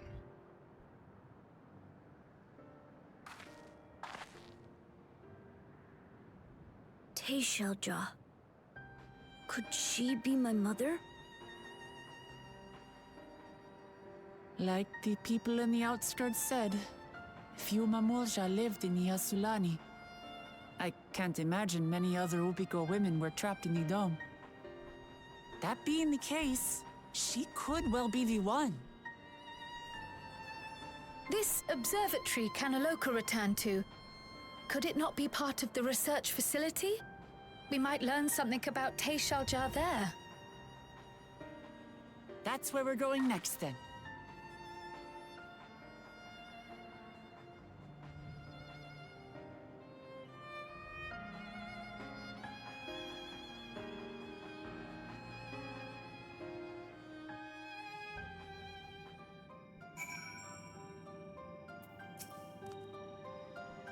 I wish I could see into the past like you, and I could see people who are gone. Because there aren't any other Mamulja women here. For a long time, I couldn't even imagine what my mother looked like. But when I visited Tuliyollal and saw some, I was finally able to picture her in my mind. And one day, I hope I can see what she actually looked like as well.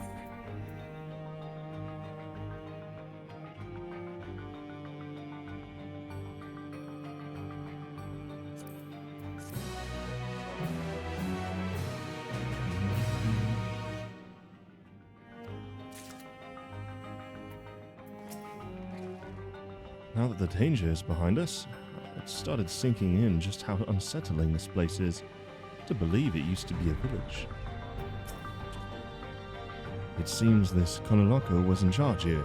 From no recounting, he was quite dedicated to Zeralja. The villagers were likely monitoring the imprisoned Turol Vidrol at Zeralja's behest, and at some point they became involved in the research of souls. Tishalja, you said her name was? I wonder what her story is. Oh, we've discerned the purpose of the research conducted here. The traces of it that remain might afford us greater insight into what came of it. Let us take a look around for information as well as a way to the upper level.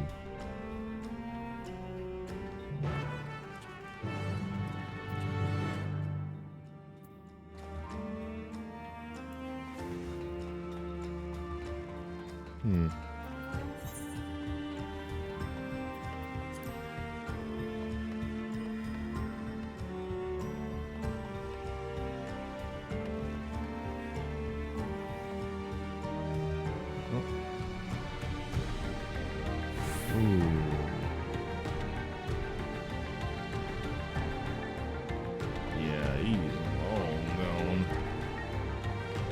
Also long gone. A lot of dead bodies in here.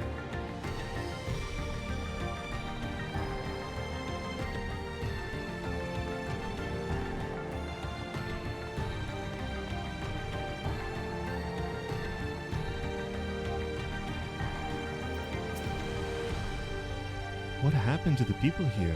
Did they all leave, or did we already meet them? That's a good question. Wait, that minion sold for 1.8 million gil on Goblin? Dang! Could have had it. Could have had the munners. Ooh, the handprints. To think that people actually volunteered their souls for these experiments. Success was far from guaranteed, and even in the best case, they would cease to be men. Was their devotion to Zeralja so absolute? That's a good question.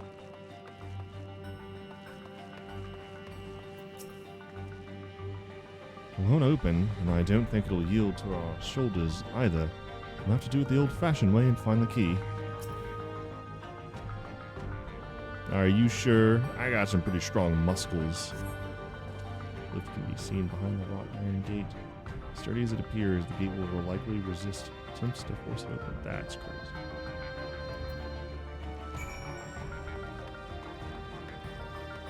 How strong I am. Oh, there's a bunch of people still in these pods. We should probably get them out.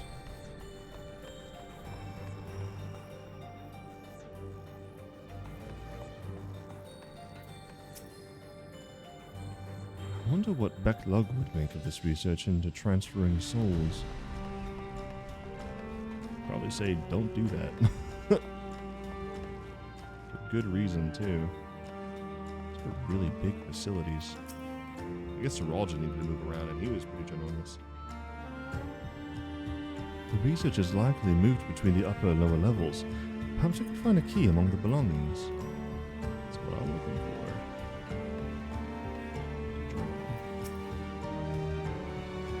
It makes me angry to think about what they did here.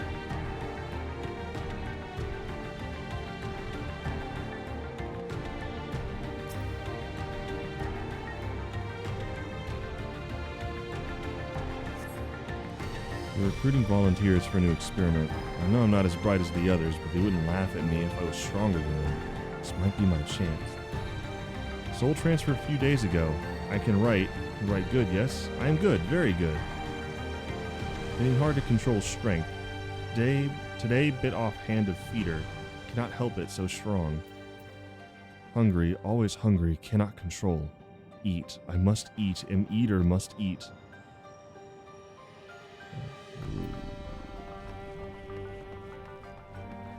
Oh, brother.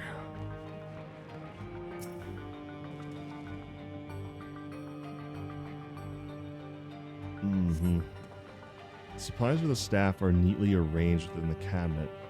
Among the various items is a manual outlining regulations and tranquilizing gas to be used in emergencies. You dig deeper. Find a verification key. Perhaps it can be used to open the iron gate.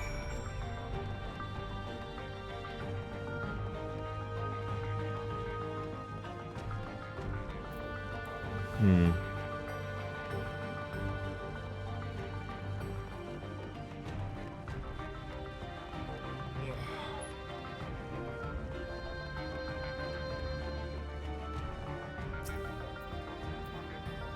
found the key? Great, I'll call the others.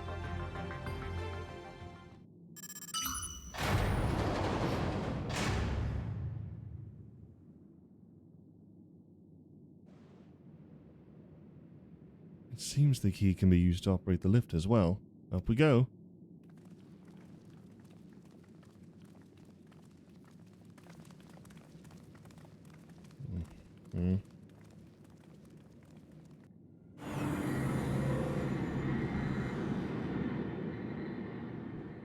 Tell me the lift is going up. This could only get worse if it goes down.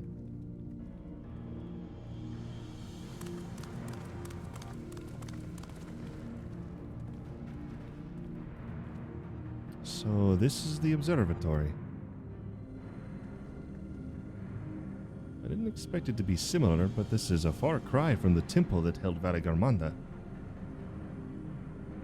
All the machinery appears to still be in operation. I expect there are auxiliary systems in place to ensure that monitoring can continue even in emergencies. The warnings indicate various anomalies related to the seal's failure, most likely. For a blessing, we managed to fell the beast before it could cause harm. Right then, let's see if we can find some clues about Galulja's mother.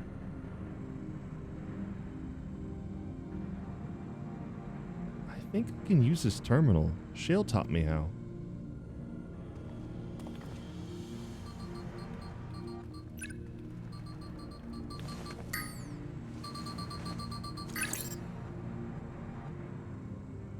There's so much data, I don't know what we should look at. Perhaps we can narrow down the search by inputting the name Teshalja. Sorry. These names, I'm so ready to get away from this continent, so I don't have to keep stumbling over myself. I do it already, normally, on normal English words. I don't need to do it on these two. It brought up a lot of results. They all seem to say the same thing. Teshalja, Administrator of Experimental Treatments, Research Logs. Sounds good, doesn't it? I don't know. Chances are as I was saying, chances are the data is encrypted, and even if not, it will take considerable time to go through it all. Then let us take it with us to the back room and have Shale analyze it. Agreed. Alright, I'll transfer it to the storage device I brought.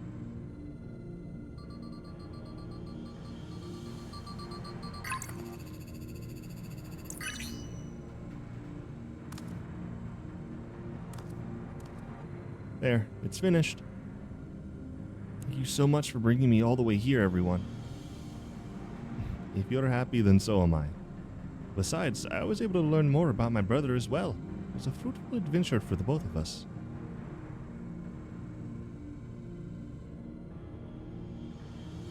Still waiting for something to happen.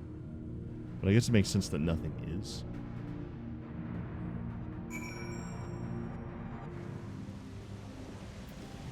Oh my gosh, this guy confused. Go on. Here we are. The authorities will doubtless wish to be informed about the facility and its contents. But first things first, let us deliver the data to Shale.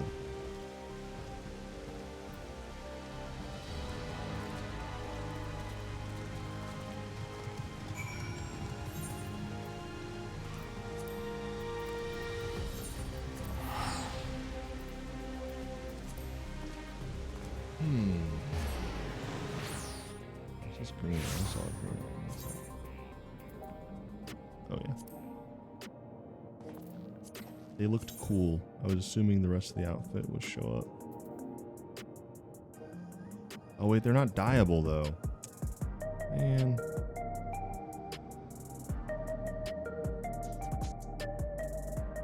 I really like these shoes too, but they're not dyeable. That's crazy. Get out of here. Go on, get. Can't sell you. Get out of here. You stole my time.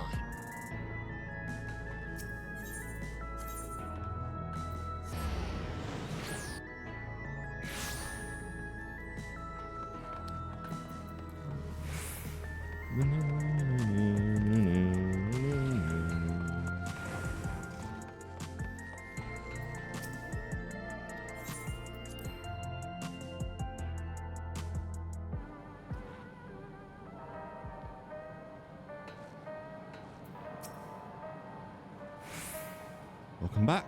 Galulja has already given me the storage device. It looks to be a wealth of data, all of which is encrypted, so I'll need time to process it. In that case, Alice and I might take ourselves around the city and check on the people. Aye, the mood has us a bit worried. I don't know if there's anything we can do to help, but we'll see. Understood. I'll let you know as soon as I finish my work. Thank you. We'll see you again soon.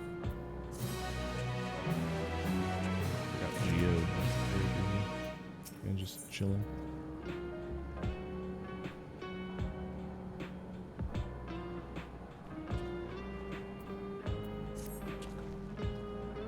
What I say isn't wrong. The mood out there is still grim. Some of the Tiroli remember a time before they were dependent on the Sol system. Even they're unsettled and wondering aloud if they'll have the chance to reunite with old friends and family before they pass on. Good reason, too. The journey home won't be an easy one for those who've grown old. That's why it's mostly been younger folk who've been leaving for Tyrol. Ones with no elders to care for. Word that problem has reached us in Tuliol. My brother is doing all he can to see the Jacques Tyrol Railroad restored to operation so that people may come and go more freely. Unfortunately, the tracks only go as far as Vanguard, so some traveling by foot will still be necessary. Even so, the railroad would make things a sight easier. How long before it's back in service? I couldn't say. When I left for this visit, Kona seemed reluctant to make promises.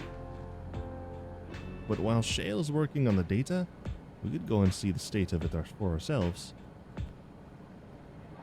To Shaloni Station, then? I'll make sure to keep Kona informed.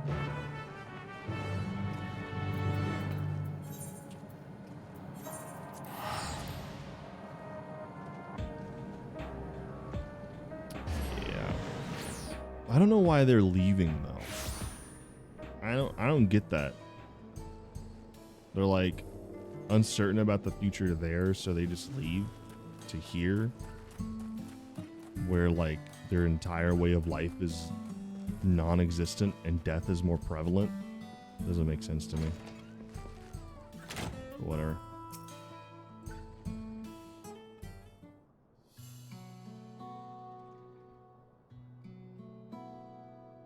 Well, resolve, and Akaforicon to boot. What can I do you for?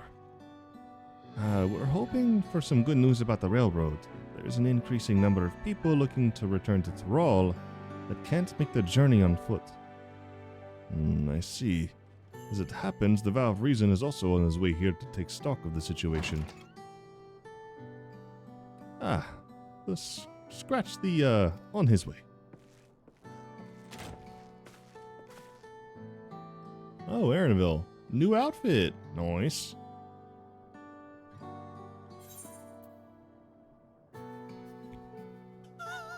This is so insensitive. This is such an insensitive thing to say. My gosh. I kind of want to see the response, but this is so mean. I mean, I know that he's like accepted it, but like, hey, I'm gonna use the term that your mom calls you. Remember when she died a little bit ago? Remember when we found out she was dead and she can't come back and like we erased her from existence? Do you remember that? Remember that? Remember that time? Wasn't that great? Wasn't that awesome? Like, I don't know. I don't know if I want to say that.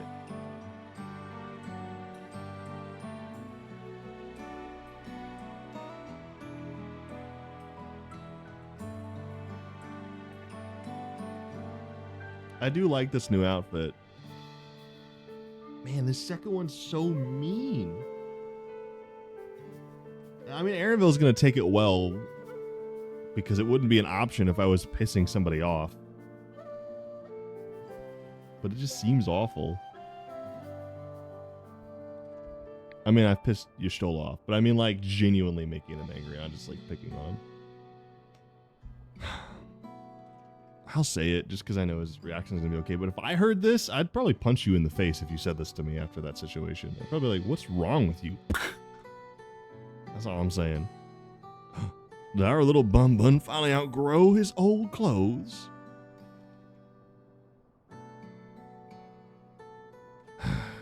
Stop that. As you well know, my previous attire was that of a gleaner, and I have chosen a different path. It's time for a change. The backpack, though. You're here about the railroad, too? It was in part for my sake that the original Dawnblazer was sacrificed, so I felt it only right that I assist with its replacement. Speaking of which,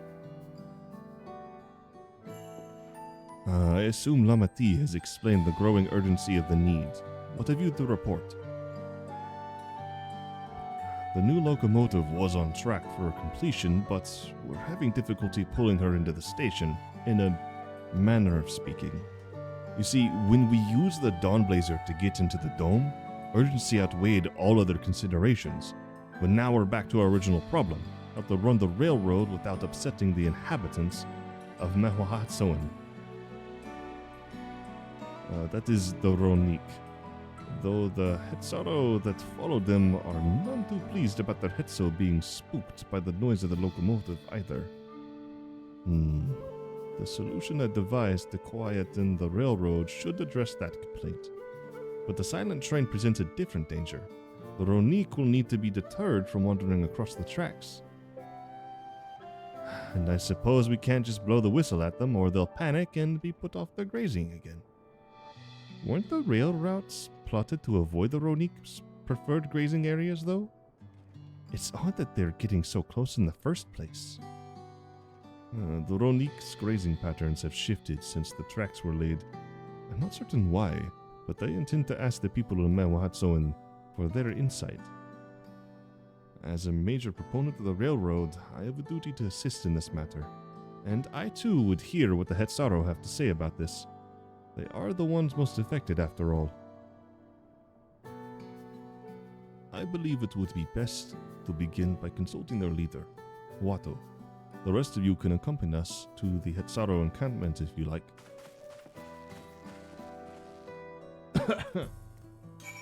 Excuse me. Oops.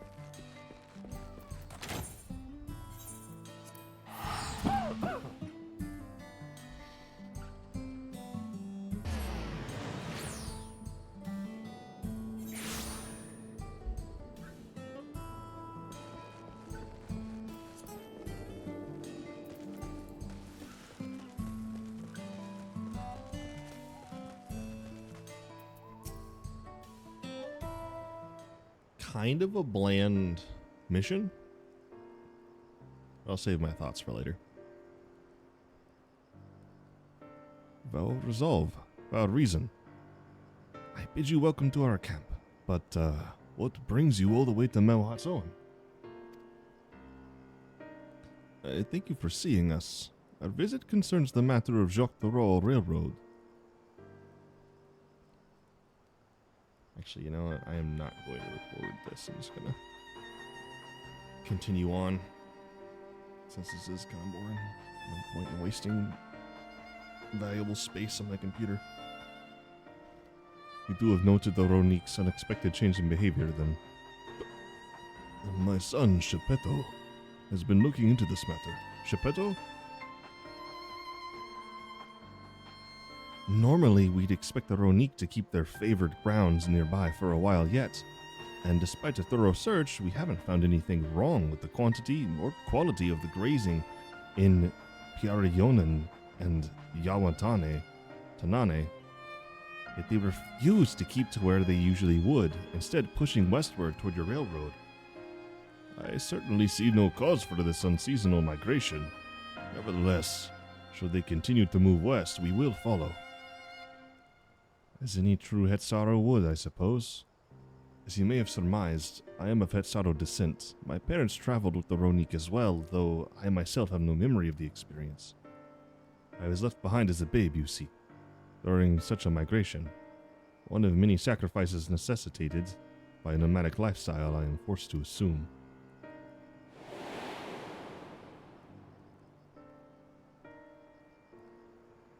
Chance encounter with the kind Pelu merchant was the only reason I survived.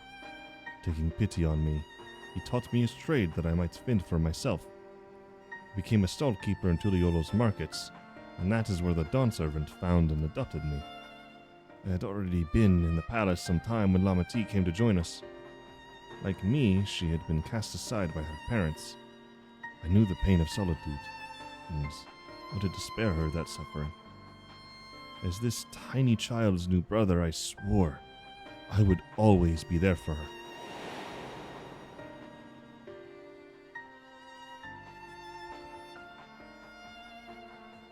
Truly, I have never heard of the Ronique choosing a path so arduous as to force such a terrible decision, or of any Hetzaro willingly leaving their own flesh and blood behind. It must have been some exceptional circumstance. I cannot say. The idea of following in their footsteps that I might better make excuses for their actions never much appealed to me.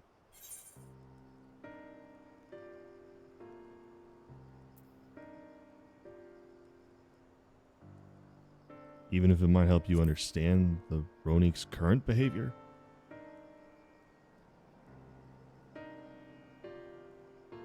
As is so often the case, you are correct. Though my discomfort with the Hetzaro way may arise from fear of reopening old wounds, rather than blind fervor for innovation, to nevertheless see me repeat past mistakes, and to refuse to learn one of our country's treasured traditions. One of our country's treasured traditions would make me a poor Dawn servant indeed. Please, teach me of the Ronique and what they mean to you. I promise to listen with an open mind. We would be delighted. In the meantime, your companions are welcome to look around. Will you learn of Hetzaro culture with me? I should like to approach this with the fervent curiosity that you and my sister share, but it would be useful to know whether I am, doing it correctly. Then it's settled. You'll learn more of the Ronique, and we'll have a look around the plains, and perhaps in the process, we'll find the answers we seek.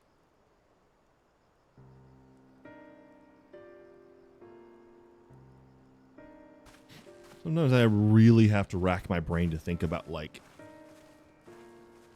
what the motions are supposed to represent in some of these scenes. Like, sometimes it's not so obvious. Until they walked away, I was like, what's going on? And then I realized she's saying, all right, you're with me. And he's like, all right. And then they left. But, like, I don't know. Sometimes, like, initially I'm just like, what's going on? These emotes. The quickest way to learn about our way of life is to do as we do. Hope you're not above manual labor. I am not the most experienced, I am ashamed to admit, but I shall put forth every effort. That's all we ask. Take these tools.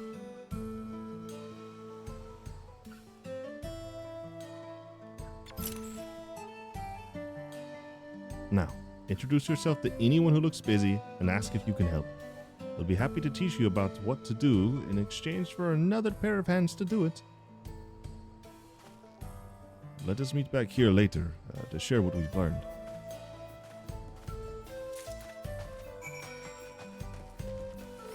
Oh my gosh.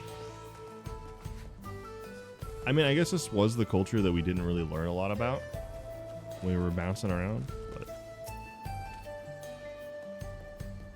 I'm afraid I finished with my task for the time being, but since you're so eager to learn about our way of life, why don't I tell you a bit about our migration customs?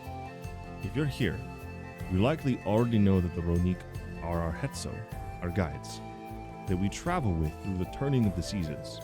We trust them to lead us to fertile lands with all we need to survive. What you may not know that sometimes the herd splits into two, bound for different paths. On those occasions, we at Sorrow must also part with half of our number. You may think it a strange and stressful custom, but over the years it has seen us visit new lands and broaden our horizons as a people. This, too, is the wisdom of the Hetso. That is kind of cool. I do like that. I do like that we're learning more about, like, our player races. I don't like that we spend so much time on, like, the beast tribes and stuff when that's, like, a huge part of, like, A Realm Reborn. I think was my issue with Dawntrail. So, you're here to help? Well then, why don't I show you how to care for a Ronique's coat? Go ahead and run your fingers through it. Gently now. As you stroke the Ronique's coat, you note that many portions are shaggy and tangled. This one's fur is a bit overgrown, but a good brushing should thin it out. Would you like to give it a try? You need the right tool for the job, mind you. A comb of the type you're used to would just get lost to the tangle, like it's not.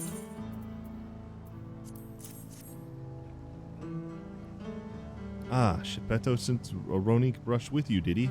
I like him. Now, just run it through one little patch at a time, gently.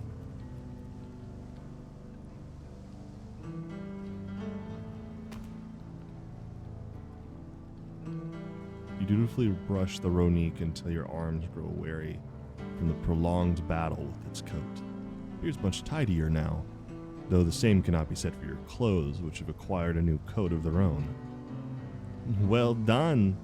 With less excess fur, our friend here will be more comfortable in the afternoon heat and less susceptible to illness. A combed coat also makes it easier for us to identify injuries should the need arise. Well, thank you for letting me know.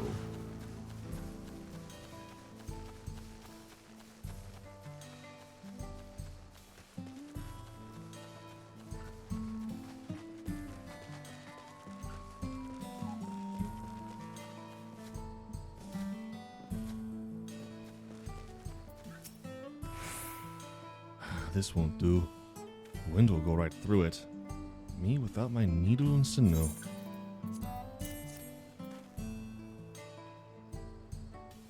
Is it sinew? I don't know how to pronounce that. Oh, these are precisely what I needed. Should be able to patch up the covering now. Given how often we pack up and reassemble our tents, they're bound to get the occasional tear. Fortunately, the Ronique hide they're made of is durable enough that we generally needn't worry. Cool.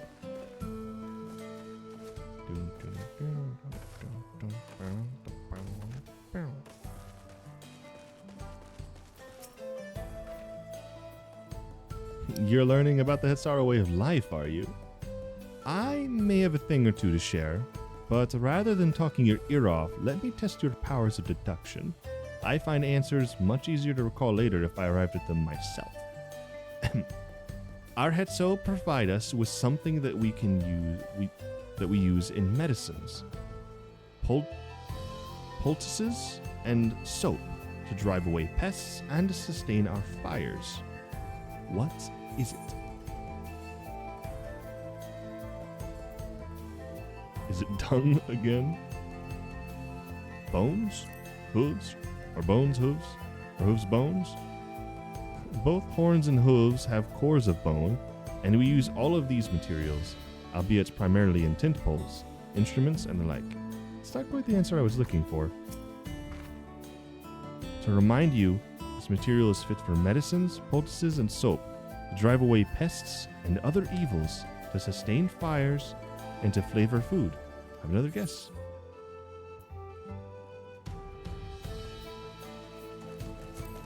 Is it dung? Again. It sounds like there's a story there, but that is indeed the correct answer. We've discovered myriad uses for Ronique chips over time, each a boon to our way of life. Where there is a need, our Hetso always provide. Looks like a hunter villain.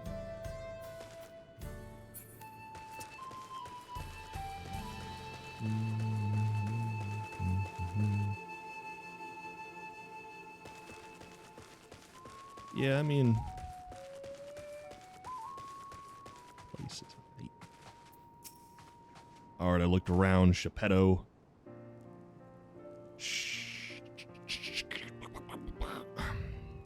You smell of the grass and the wind, which is a good thing, I promise. You can nearly be mistaken for one of us, and the horns of a Ronik to boot. I have to wonder how Valcona's getting on. I assumed he would be reluctant to get his hands dirty, but it seems his wish to understand us was sincere.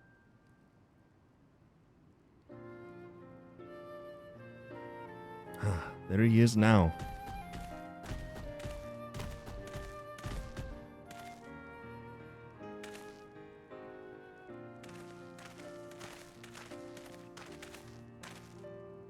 Apologies for my tardiness. I was tasked with grazing the Ronik, and ended up rather far afield. I found myself wandering hither and thither at my companion's inclination. To force us back to the trail seemed inappropriate. But how was your own work? Have you anything to share?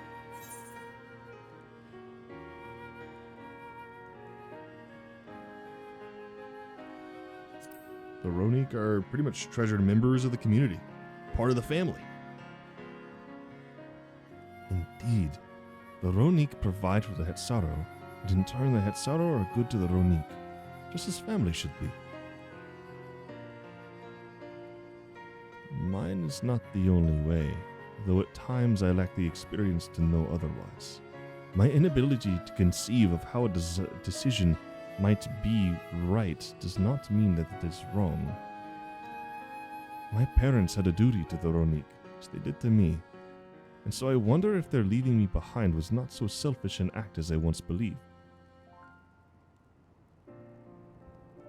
I have no way to know, of course, and regardless, this has no bearing on our present concerns. We are here in service of the people of Tyrol, after all. Nevertheless, I thank you for helping me find deeper meaning in what we've done today, and I will endeavor to remain curious, especially where the Hetzo are concerned.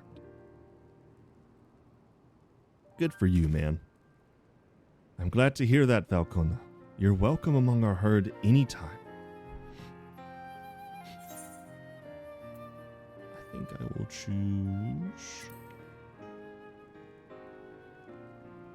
valued members of the family, huh? I'm gonna eat this delicious roast Ronik in front of everybody. Okay, so we could kill some more of them. Why is that an option after that quest? There you go. Bro, you did not. Did you name him? Tell me you didn't name him.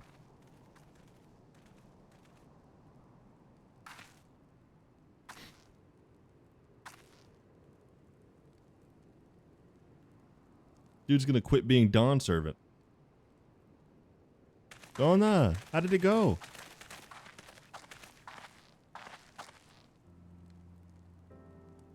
I believe I finally understand the significance of the Hetzo. They nourish the Hetsaro as they grow and provide warmth and companionship in a harsh and unpredictable world.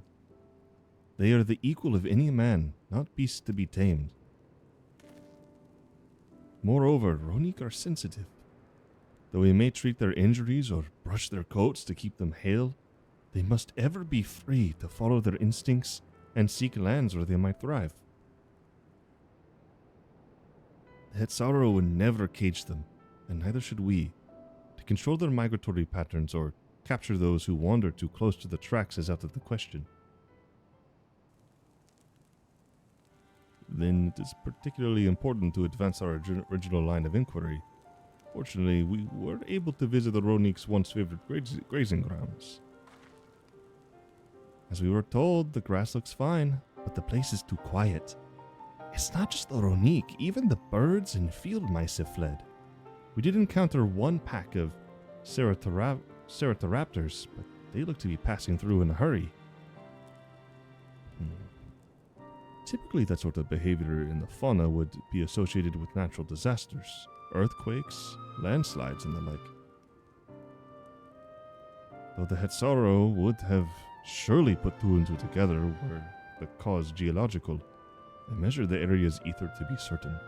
There was indeed nothing to suggest recent environmental disruption, but I did notice one anomaly. A strong etheric signature to the east, moving across the plain, albeit slowly.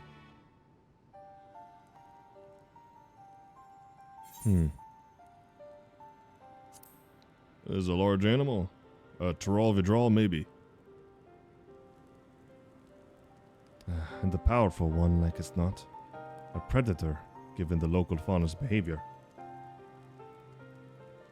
One of the raptors we saw looked like it had a bite taken out of its tail by something with very large fangs. It couldn't be. A Tururhetso. Tururhetso? Ronik Reaver in the common tongue. Our people have several names for such creatures. Fangs that steal Hetso in the night is another evocative one. Ronik can fend off many predators with their horns, but not the Tururhetso. Their scales are tough as adamant, and neither horn nor arrow can pierce them.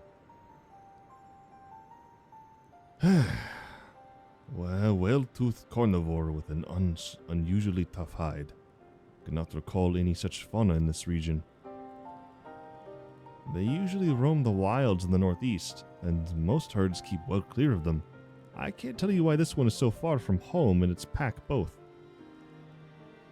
In any case, I believe the source of the Ronik's consternation is clear, as is our next move. We must drive this reaver away, that they might return to their grazing lands in peace.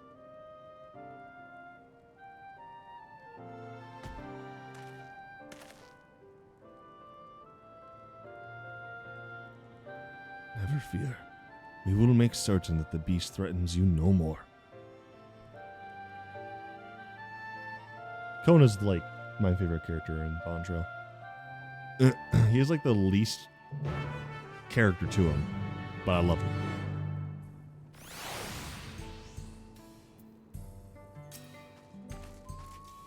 The Ronik Reaver is a clear threat to the local population. We cannot allow it to roam unchecked. But it won't do for us to go running off in search of it without having made proper preparations. And if others returning from across the plain have spotted it, they may be able to inform us of its recent behavior and where it might be found.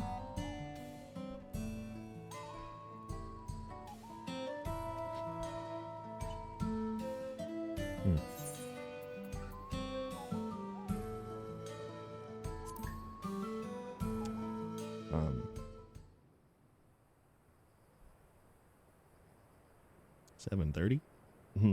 What?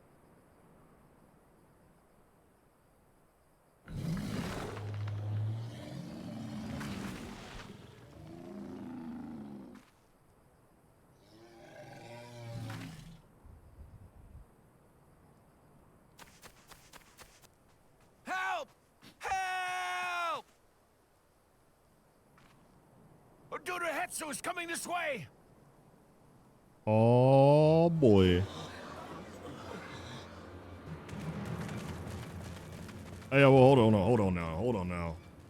Wrangle yourselves in. I'm right here. Across the plains in a panic, and our Ronek are practically paralyzed with fear. We must get them to safety. We can assist by helping to calm the creatures. Once they're less agitated, it should be possible to hurt them. And after they're out of harm's way, we'll deal with the Ronek Reaver.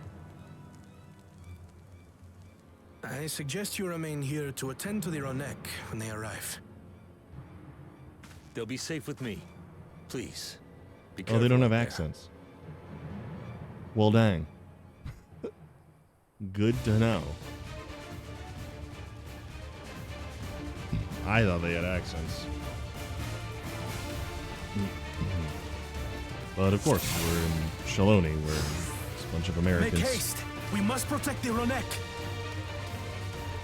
Ronek? Don't worry, we're right behind you. Pronounce things how I see them.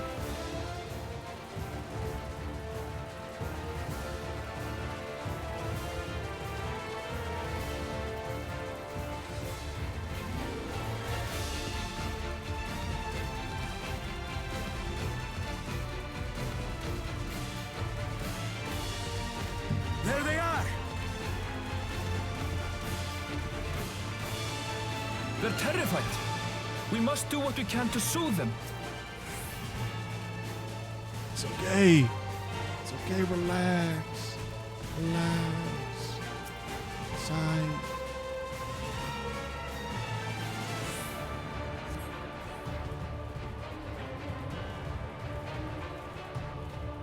Snuffle.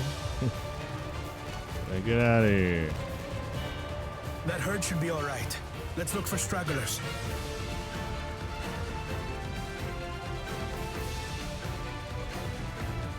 The Ronek are to rally too. None shall be left behind. Oh.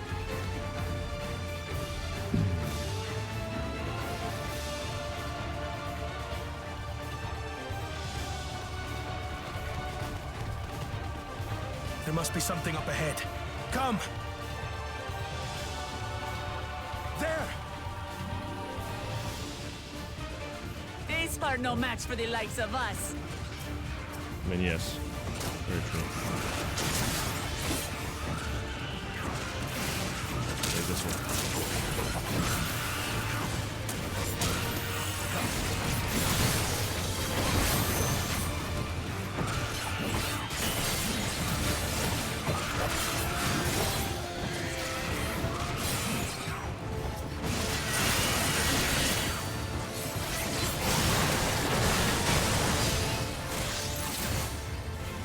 In a panic was clearly an understatement. Yeah, really.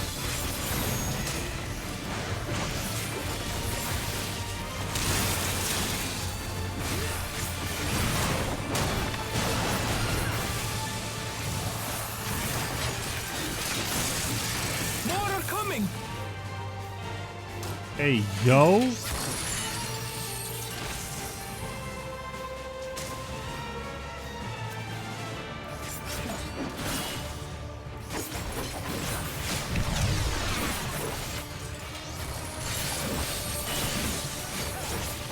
The lines.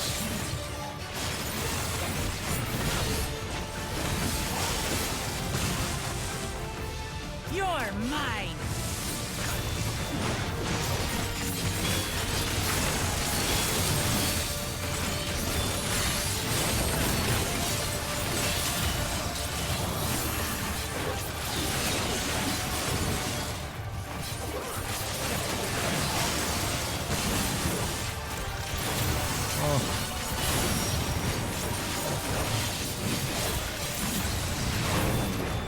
All or nothing then.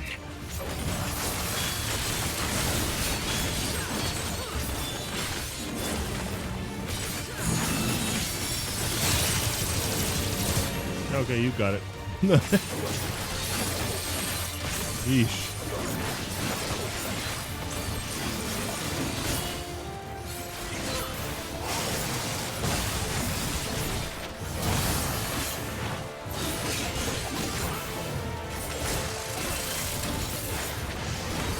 I feel like I do not see machinists doing a lot, like ever. I never pay attention because that's just It nuts. seems that did the trick. Some crazy animations. Yeah, get out of here. For the fodder, at least. But where's... Hi.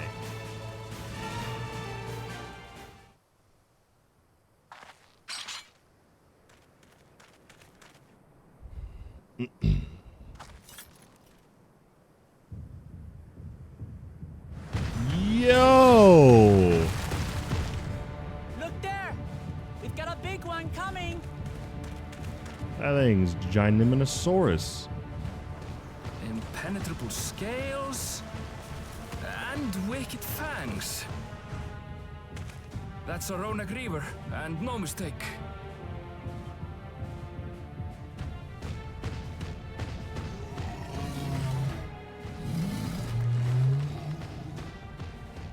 Okay, now they got me feeling bad.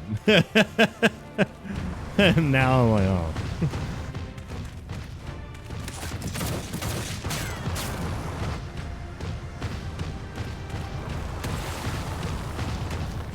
Not so fast!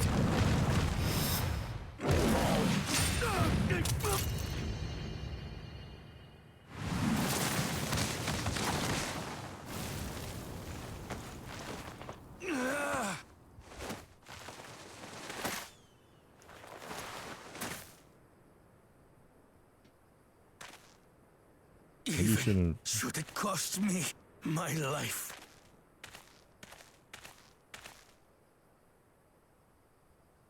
I will save the head soul!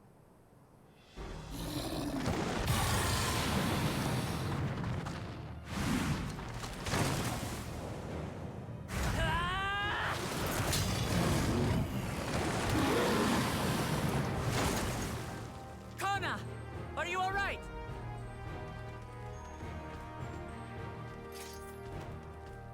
Do not concern yourself with me. Get the Ronek to safety! There. You've nothing to fear.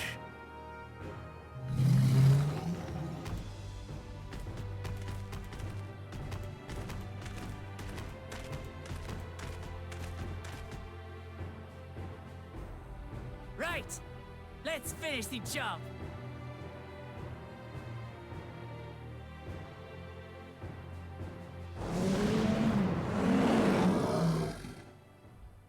I made a vow to our people. You shall plague them no longer!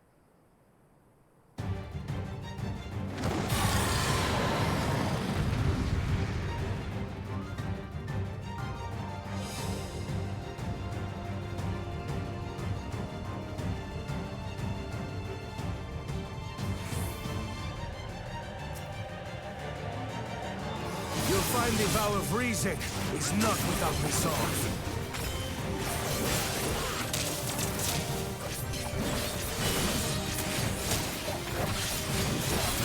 Damn it! Not even a scratch! Buy me some time to think, will you?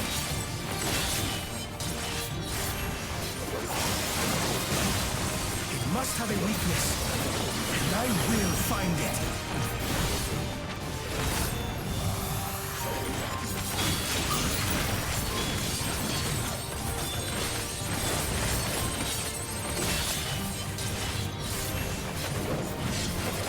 Keep it busy. I need time.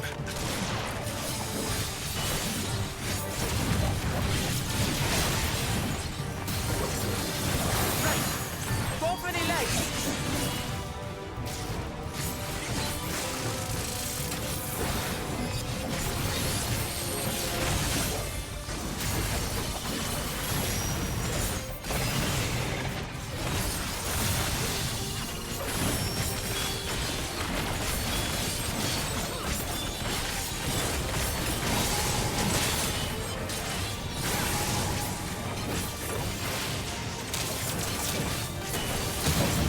stepped in too early.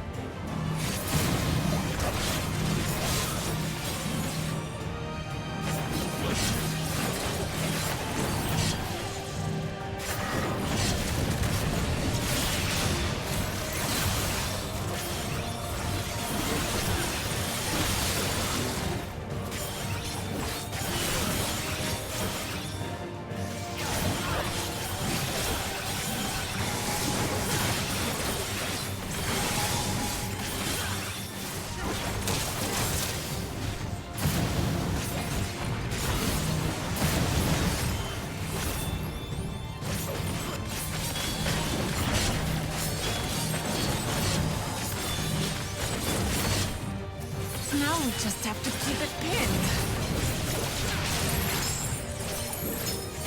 You're thinking, Kona!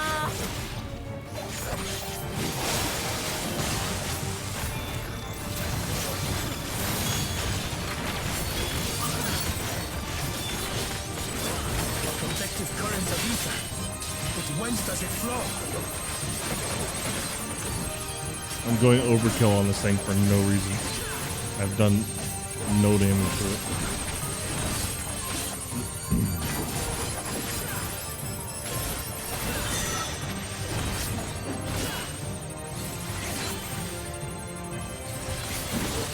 I've got it!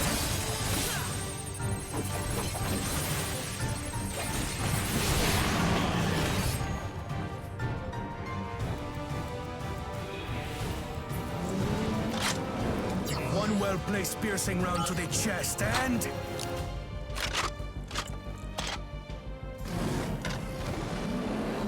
you're done for! Yo.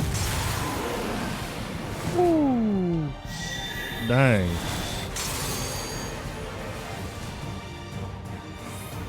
That stemmed the flow of protective ether.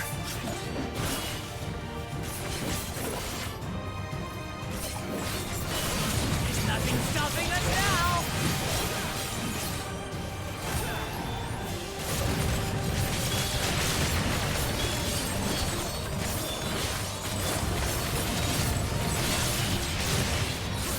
Still not backing down, huh?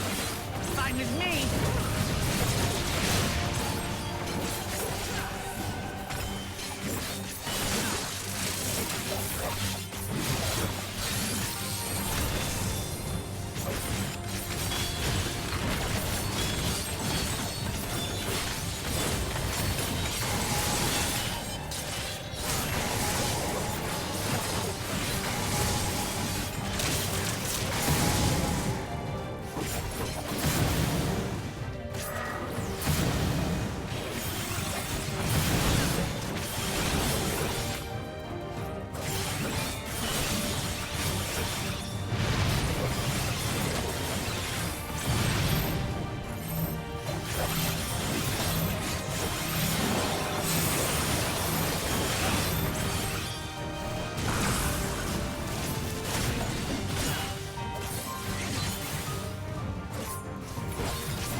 Must disperse that ether ere the reaver recovers it!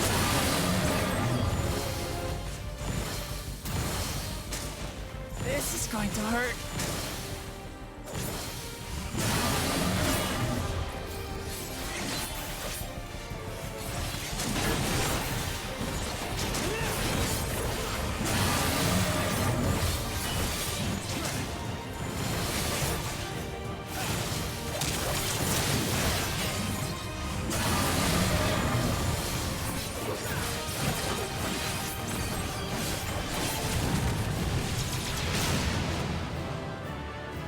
Cool. We killed the Ronek Reaver. Ah.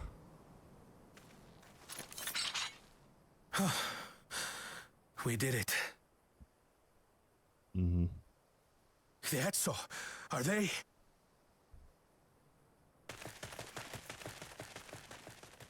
The Ronek have all made it to Mehua Hetsuan. Hunters are scouring in the area for any remaining threats. But the local fauna appear to have calmed down.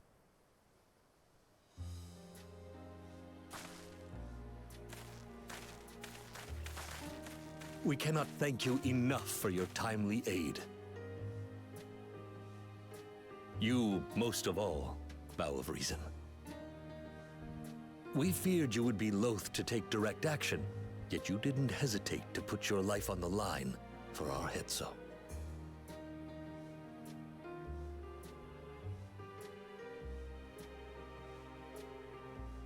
I did no more than is a Dawn servant's duty.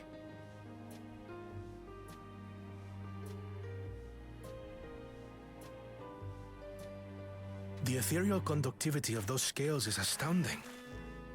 I dare say we could repurpose them to create a device that emits controlled pulses of ether. Ether resembling that of the predator the Ronek fear most. It might work, If we struck the right balance, we would have the means to deter the Ronek from approaching the railroad without causing them undue distress. Incredible! Kona, you've done it again. Without? I must say, I was hoping I'd never have to see one of these again. Still haven't forgotten the last one. And it's been more than 20 years now. I had come as a trader to the camp in Lozeniheta. A camp that was obliterated in an instant by that monster.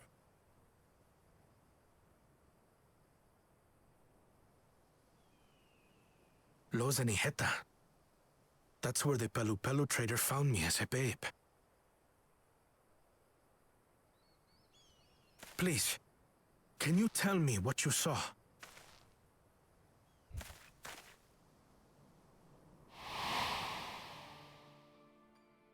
As I said, I had traveled there to trade with our fellow Hetzaro. Like us, they followed the Ronek. And like us, they were visited by a reaver. The fiend struck like a whirlwind in the night. It was chaos.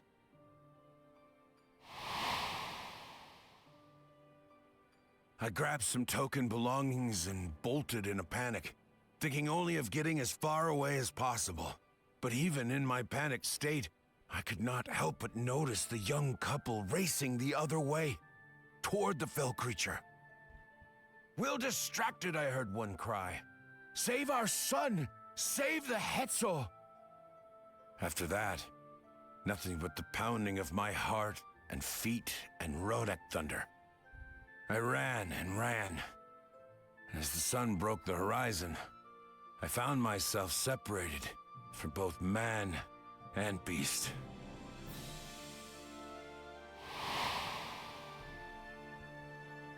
Windborne words say that a group of survivors reunited with their remaining Ronek and have long since moved on. But still more were never seen again, including the brave couple. Or so the story goes.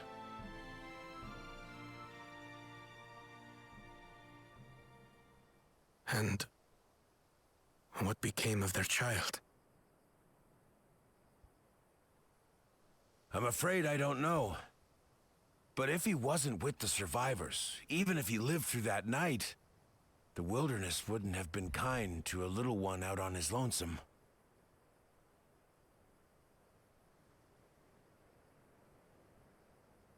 Maybe not. But perhaps a passing Pelu would. And one day, even a Dawn servant himself.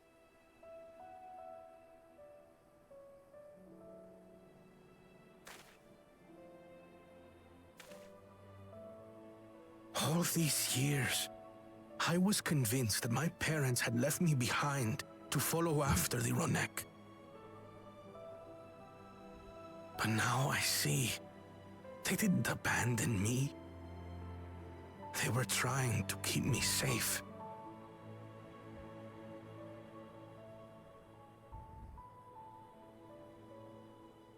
I've wasted so much time resenting them, when in truth, they gave me everything I have today. It is thanks to them that I live to know the warmth of family, even after they were gone.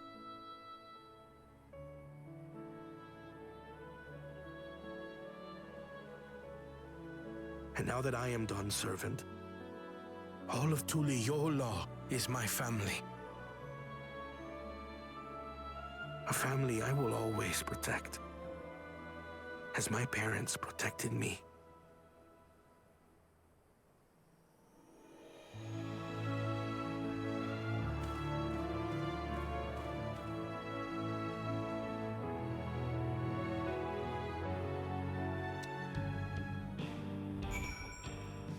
Wow. Talk about that more in a little bit, but that's, wow. That got me a little bit emotionally.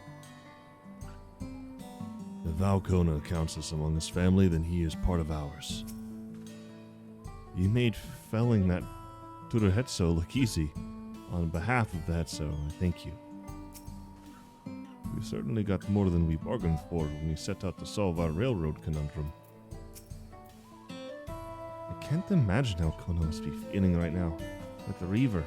I don't suppose it was the same one that's... To know that the Hetso are safe is more than enough.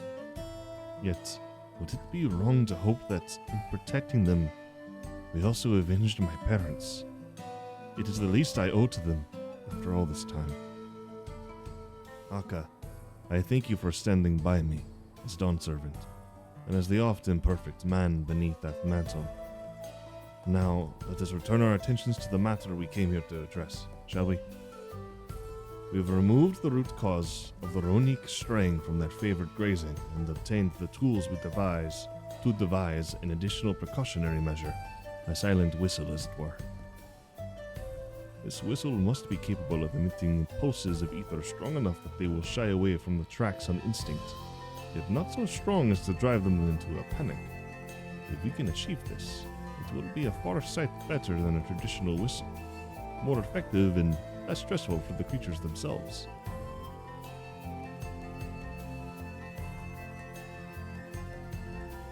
Let us return to Shaloni Station and begin work on it. While Lika and his crew will doubtless be relieved to finally have a solution. There's something I wanted to say earlier about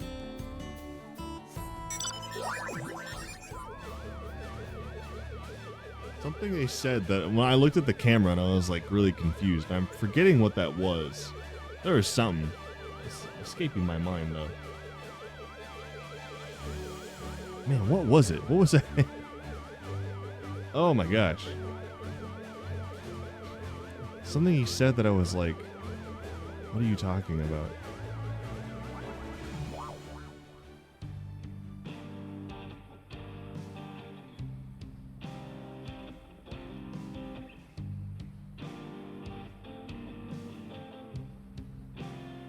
Oh, yeah, no, it was Aaronville that was like, oh, it shouldn't cause them undue stress. And I'm like, you just said to, like, they're freaking out because they felt this monster from far away. But he was, like, kind of close. And then now you want to make a whistle that, like, what? that copies it? I don't know. I was just very confused. And now they're saying they can, like, tone it down. I don't know. I mean, whatever. Whatever works. You look pleased about something. Good news for the railroad, I take it. Listen, if you're here, I don't know if you have an American accent or not. I'm gonna give you. Everyone in Shaloni is getting an American accent until I'm proven otherwise. I can't remember what he sounded like in the cutscenes. So the Ronek were avoiding a predator. Smart ones they are. And Valkona's not too bad himself. Oh, with his whistle idea. Sit tight, we'll have this train on the tracks before you know it. Sit tight? Yeah, sure.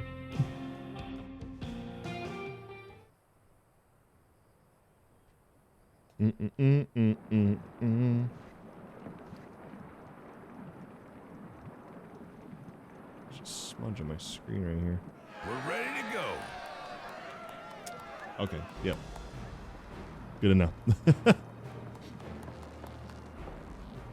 Whoa. She looks as good as new. And we're gonna go blow it up in the wall again. If I had time to do a proper job, could have really made her shine.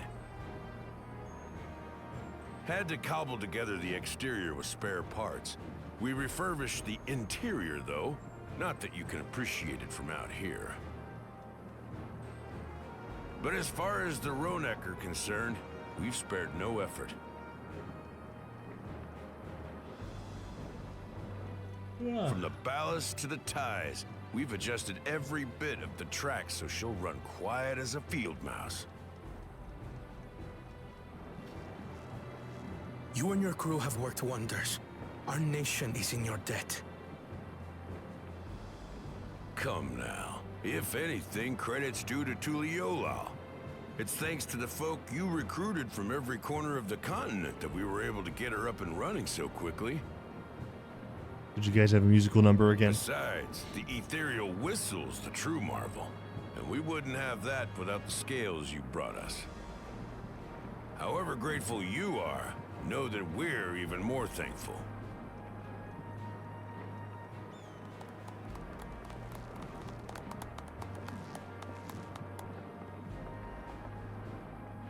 Right. If we're done talking, let's put this train through our paces.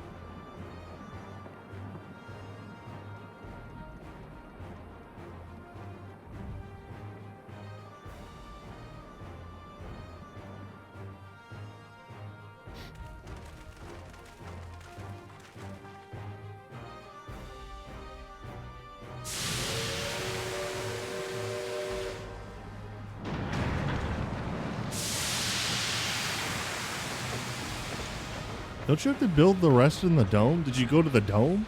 Because in the dome, it's like all cracked and like destroyed, or like it's just brittle.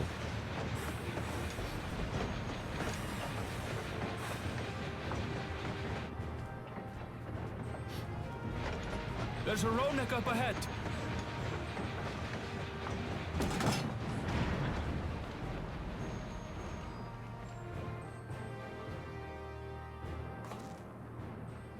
Now, to test our whistle. On it. Just point it in the general direction and...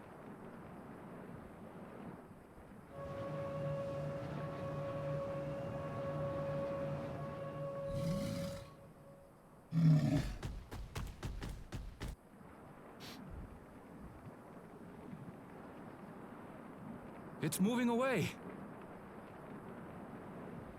Problem solved. Meanwhile, our friends over there appear wholly unperturbed.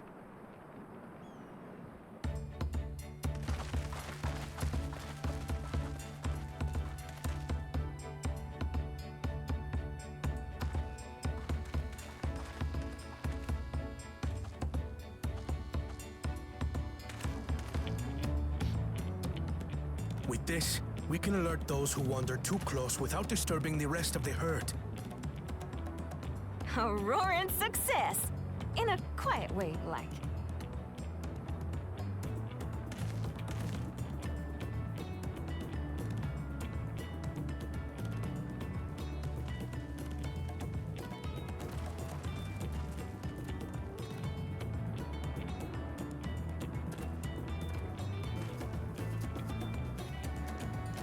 Then with your permission, Vow of Reason, the Choctaw Railroad is back in service. Well, again, did you fix the other side of the railroad? And heritage found? Because it's not good. That whole town needs a little fixing up and fixer-upper. For a while there, we were real worried that we'd never get the railroad running again. But now that the test drive was a success, we can breathe easy and start hauling people to and from the dome. First Shaloni, and then the continent. Watch out, Jokteral, here we come. I share the sentiment, but we've got a mountain of work ahead of us to ensure smooth operations. Time to get back to it. The efforts of all here today have not gone unnoticed. Once more, I thank you. Good sir. As for our own work, I trust you can handle matters in Alexandria, Lamati. Handle.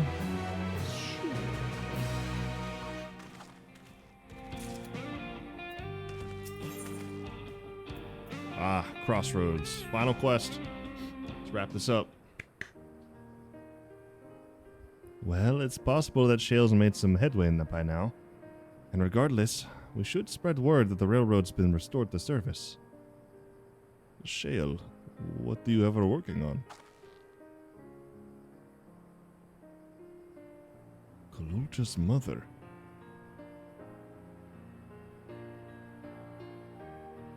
I'd feel the same in his shoes. Have felt the same. Some questions are painful to leave unanswered. There's no cause to look at me like that.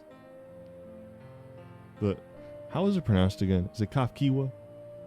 Kafkiwa? Kafkiwa? Queen Latifah? How?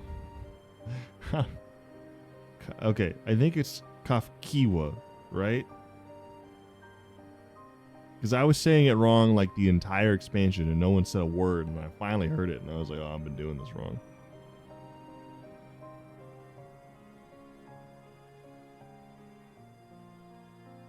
I'm gonna go with Kafkiwa. Kafkiwa. Kafkiwa? I'm gonna go with Kafkiwa for right now. That's probably wrong. The Kafkiwa we met may have only been a simulacrum, but her memory was real. Oh, he's got his mom. Oh, dang. I needed to search for what she left behind, because she left it with me. And I will carry it always.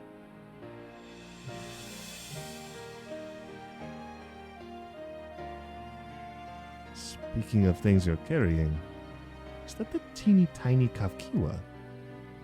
What? No. It is merely a token from Alexandria.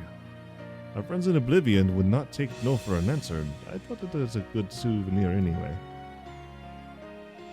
Whatever you say, for what it's worth, I think it's a nice way to bring her with you on your travels.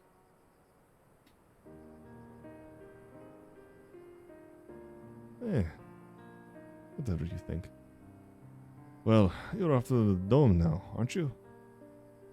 I thought I might join you for a time, see if there is aught I can do for the people there. Much changed though as it is, still consider it my home. Of course. We can give you the full story on the way. Hey, hold on one second. We're not going to take the train. Gotta teleport and walk again. Could ever get anywhere fancily. These newfangled contraptions that just keep getting denied them every single time I want to go somewhere. Gotta do this. Gets old after a while. It isn't as cool as you think. I can't believe he showed up again. Same Hunter villain looking boy. He's gonna walk in here in a second.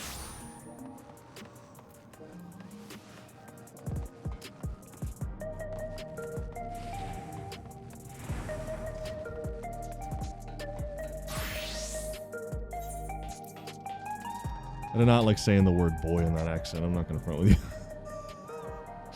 I always think of the Team 4-star bit with the Super Android 13. Have you seen that? It's the first thing I think of. Oh, yeah. And I dare not repeat it. Well, it honestly isn't that bad to say the lines, but I'm not going to bring it up anymore. And then we fixed the train. And Kona almost got himself killed for a cow. If that's any hint as to how I felt about that whole sequence. I am English now, okay. A simple yet elegant solution, and thus is the railroad back in operation. Meanwhile, Shale is nearly finished processing the data. She'll be able to share her findings with us imminently. I'm interrupting something, I gather? Very little water left. Why, Stola, what brings you here? I've seen enough of the gate and the Skydeep's note for now, so I'm shifting my investigation to living memory. While there, I thought I would do well to have the company of an expert on Electrope. I'd like to take a closer look at the place myself. I can join you once we've finished here. Lest you fear I've forgotten, once I've made headway with living memory, the key in your keeping shall be in the next subject of my scrutiny. Well, I'm far too frightened to run away from that. Very well. Next patch is yours, then. Apparently. There was a mountain of data to sift through, much of it tantalizing, I admit. but it will take time to fully decrypt everything that piques my interest. So, to answer our immediate question, I've been concentrating my efforts on the audio saved by Taishulja herself. While I've not listened to it yet, I have a selection ready for playback. Would you like to hear it now? Yes, please. I hope it's not horrific. All right. Several audio files will now play in sequence. Really? Really? I can't take the writers seriously right now, man. What is this shot? My name is Taishulja, and I decided to record this to help me put my thoughts in order, I suppose. Mother? Officially I was a Chirurgeon with the Lance Guard. I was part of a contingent dispatched to Yasulani to hunt a Tural Vidral that was wreaking havoc. After our mission was complete, I elected to remain. It was the perfect opportunity to document the geographic distribution of medicinal herbs in this region. Or so I said when requesting special dispensation. In truth, I could not bear to return to Tuliolal.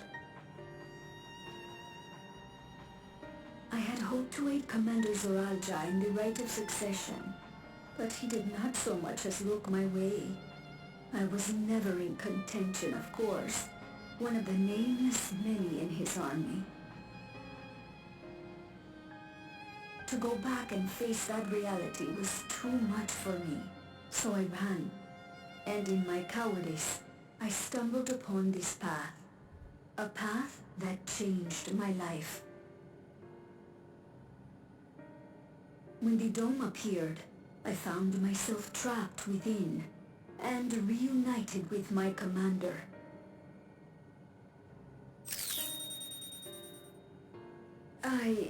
How am I to speak of Commander Zoralja?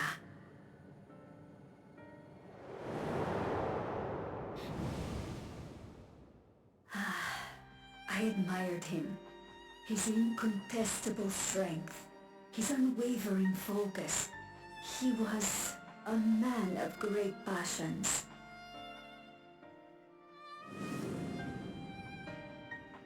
I watched him, captivated by his intensity. From afar, I would not dare approach. And in watching, I came to know him.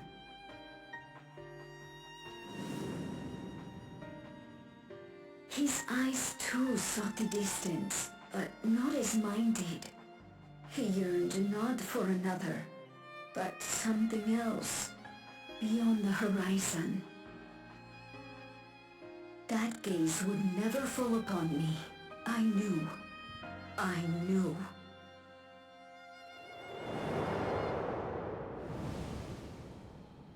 The experiment will soon proceed to its next phase, and when it does, as he promised,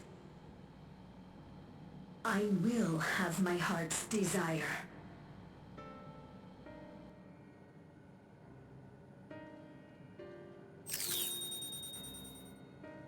Today.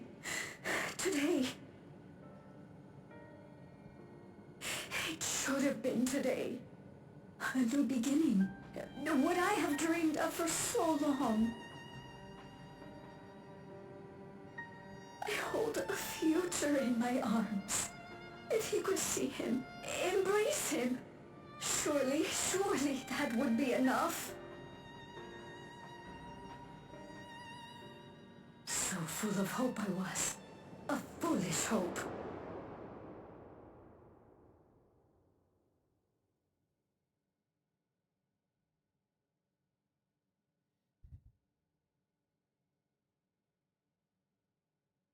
Its scales are blue.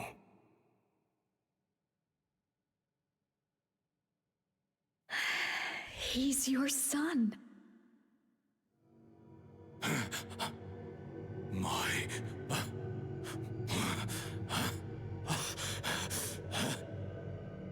No, I can't.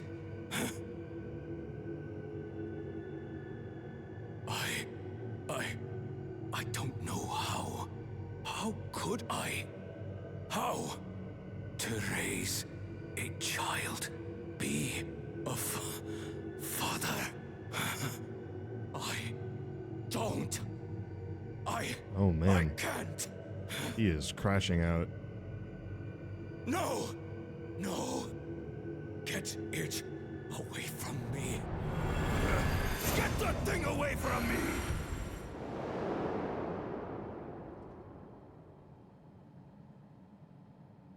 Was that in the audio files?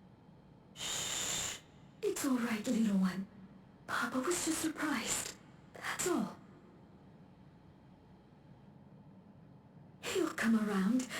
We'll be a happy family. Oh man. Can you look at shouting for me? The research hasn't been going well, but I can't let him take it out on my baby. Hush now, little one. I know just where to hide you.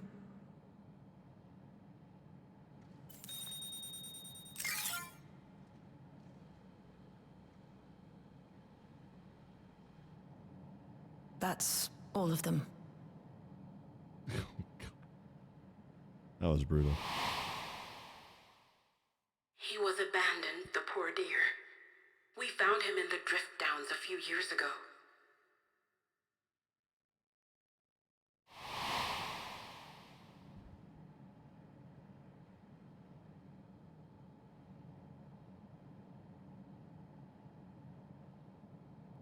We know some manner of accident happened at the facility after this was recorded. Perhaps your mother couldn't come back for you.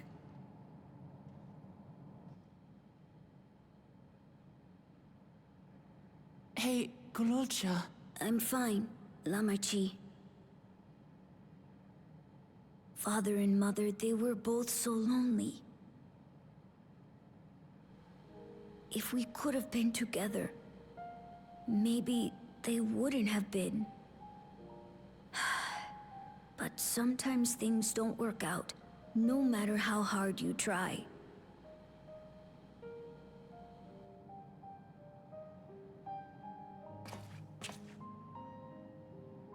I can't tell if I'm happier now. But it's better to know, I think. Thank you, everyone.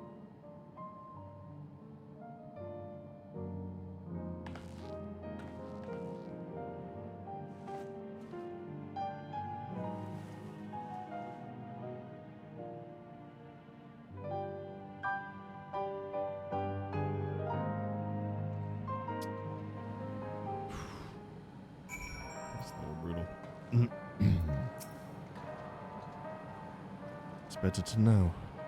Profound response for one so young. I wish he didn't have to be. Gololcha is indeed wise beyond his years. Yet one never outgrows the need for dependable companions. It's fortunate that he has you. Thank you, Shale. Because of you, I got to hear my mother's whole story. You heard it because you were brave enough to listen, Gololcha.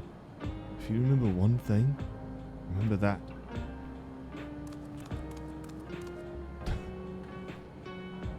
Now then, having shared what I can at present, I am ready to head to living memory when you are. I am planning to be thorough, so we will need to stop for supplies on the way. That said, I promise we won't remain over long. I know we all have much and more to attend to. For now, farewell.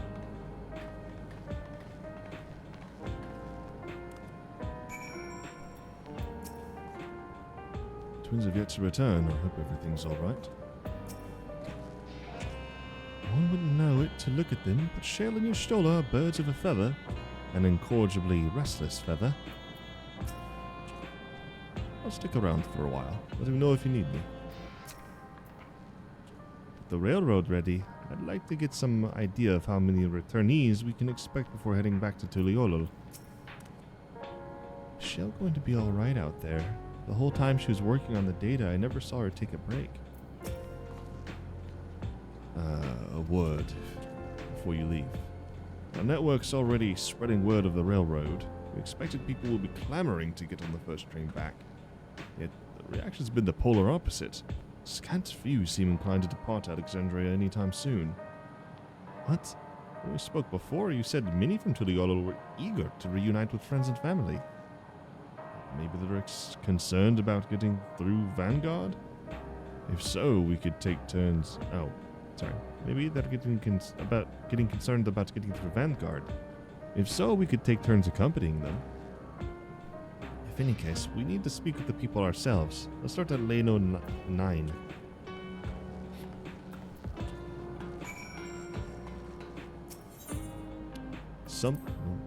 Big camera turn around. Something tells me... So emotionally mature child. Yes, indeed. Unfortunately, you know, it's good for kids to be like emotionally mature, but the reason that he is not good. It's very sad, actually. All the horrible stuff he had to go through. Also, welcome to first time chat, Minfina.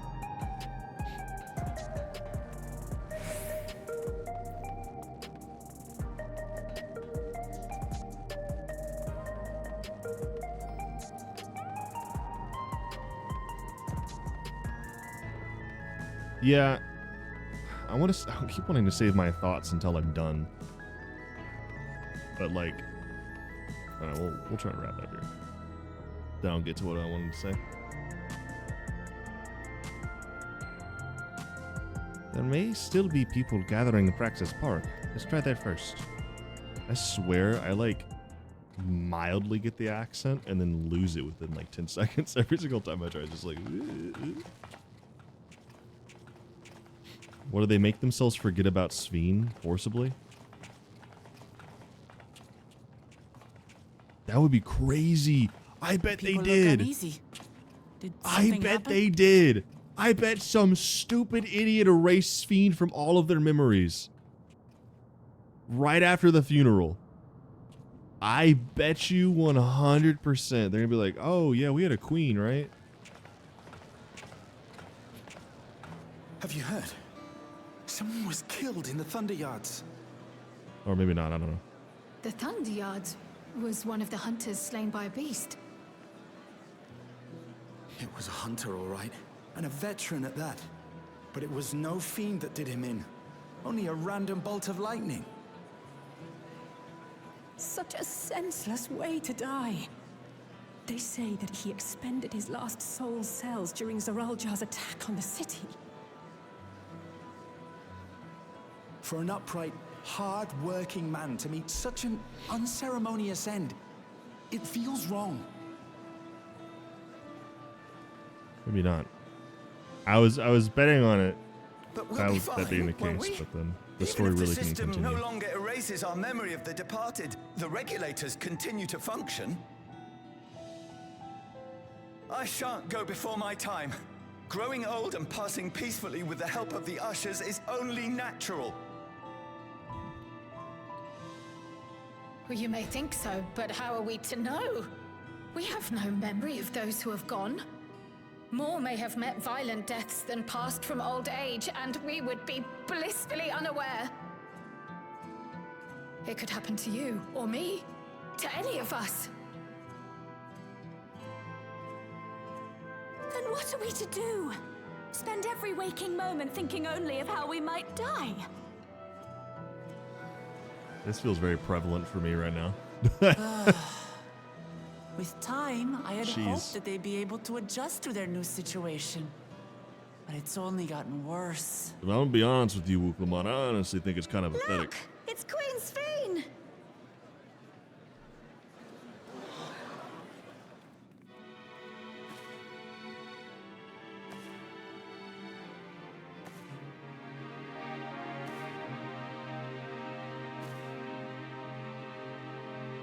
Nah.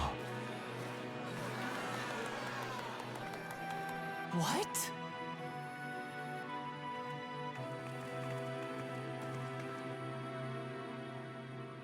Help, Queen Sphene! The grown-ups are really upset, and I don't know what to do. I see that you are as kind-hearted as ever, Nico. Never Nah. fear. I'm here to set things right. Nah. No. No. Demon. Sphene gone. Actor. Impostor. Sus. What? Nah. You. This is worse than making her Dawson, forget. you were the Queen's aide, weren't you? What's the meaning of this? Begging your pardon, Vow of Resolve. But Her Majesty Queen Sphene is paying visit to her people, as is her wont. What are you talking about? Sphene is dead. You officiated the funeral yourself. We all placed flowers to mourn her passing. A funeral? For Her Majesty? They did do it! What a curious jest. You know full well that ceremony was to commemorate those lives lost during the attack of Alexandria. Her Majesty walks among her people that she might support them in this most trying of times. Surely that is not cause for consternation. Is this a last second, like, subroutine that, like, activated? Or does Your someone do this? Majesty, won't you free us from these terrible memories of the departed? This is no way to live. Not for us, nor our children. I wish that I could. Truly I do. But with living memories shut down, even I cannot restore the system that once afforded us that comfort. You needn't fret, however. I have prepared an alternate solution.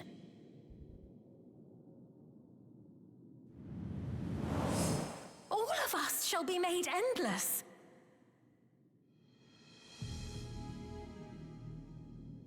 I have created a new system that allows you to transplant your memories directly into an ethereal vessel. One not reliant upon soul cells. This way, you need never again fear death. You may live as you please, and for as long as you Regulators were like. definitely hacked. For sure. Our stores of ether are, at present, not sufficient to provide this boon to everyone. I'm gonna sneeze. But some of you received neo-regulators for the funeral ceremony, did you not? And there are still more we have yet to distribute. 5,000 in all. One day soon, those with neo-regulators will be called to join the Endless, and thence be free of suffering forevermore. But only 5,000 of us? Oh, I thought you were saying like the exact population. This is worse. Wuklamot. No, not right now. Sphene would never be content to save only some of her people.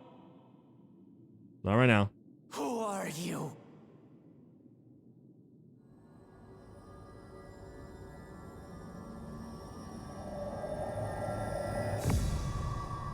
I am Sphene, the Queen of Reason.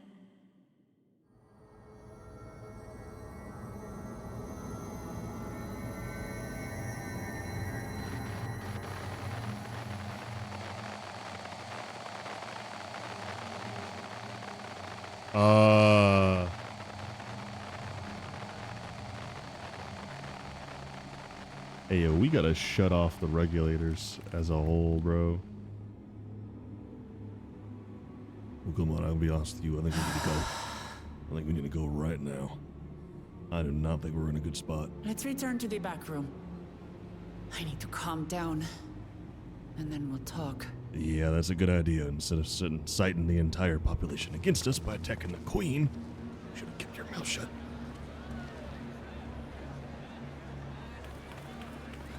Well, the Asians are gone. Maybe one of them.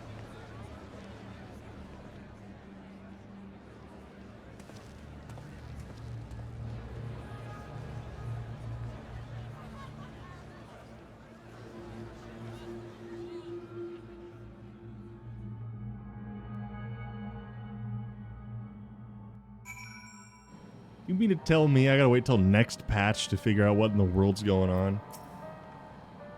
You saw Sven with your own eyes then. So it wasn't someone else?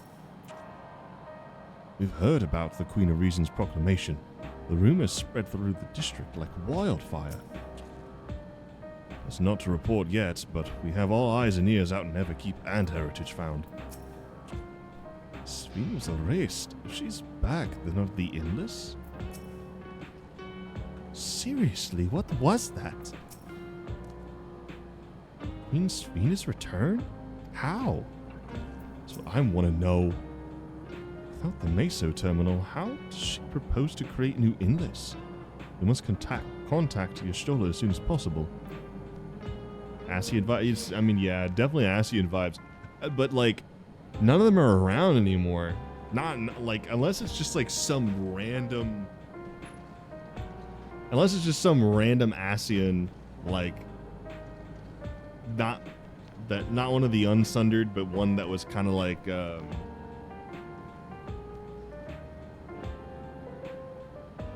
why is the name escaping? I feel like my brain is shutting down. The Madman, Hermes, to Amon, to and Daniel. That's what it was.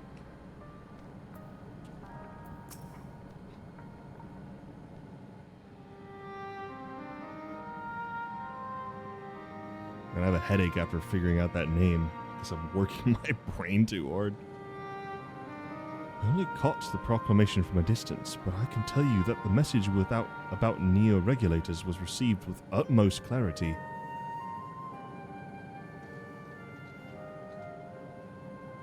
It couldn't have been Sven. She should have been destroyed when the Meso terminal shut down. Without a single Alexandrian to bear witness, presented with an identical figure claiming to be the beloved queen, it's no surprise that they would choose to believe she's alive.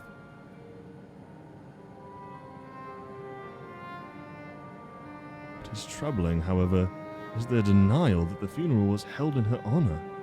It is as if their memories have been erased.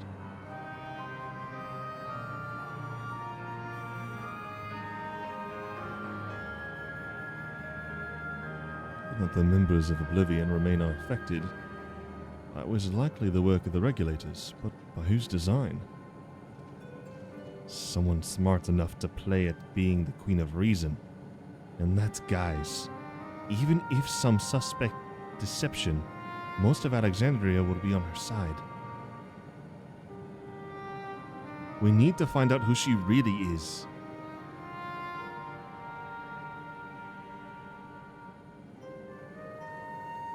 While I agree wholeheartedly, we should avoid drawing more attention than we already have. We must be patient until Oblivion's network turns up a lead, or until our self-proclaimed queen makes her next move. Oh, we gotta choose one.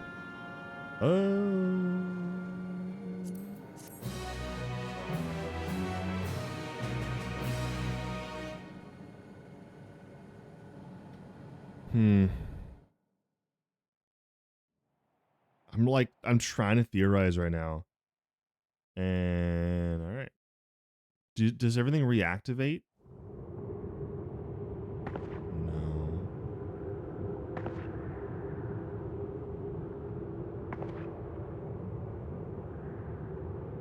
Oh, where am I?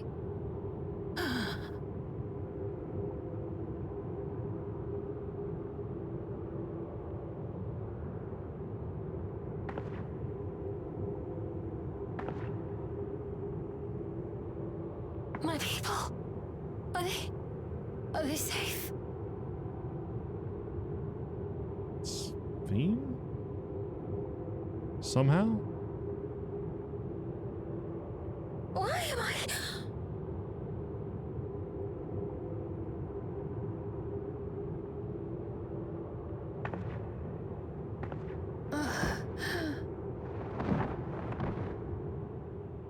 What in the world is happening?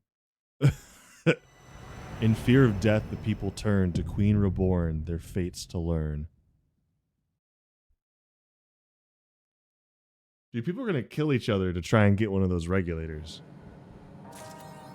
This is going to get real bad. Like, real bad.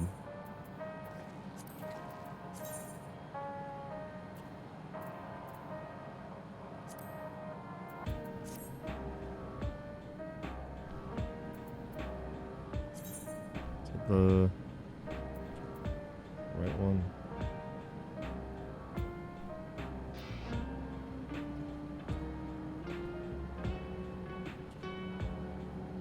I think so. Yes.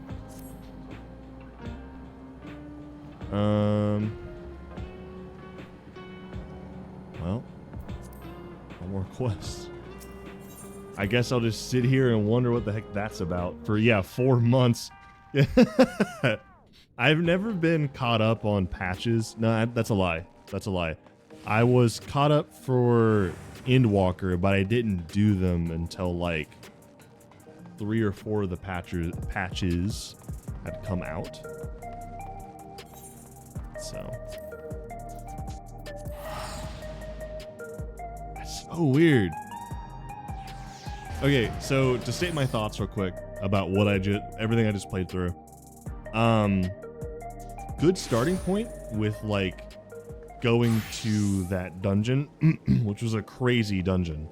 All of the bosses in that dungeon were absolutely nuts. I did enjoy that a lot.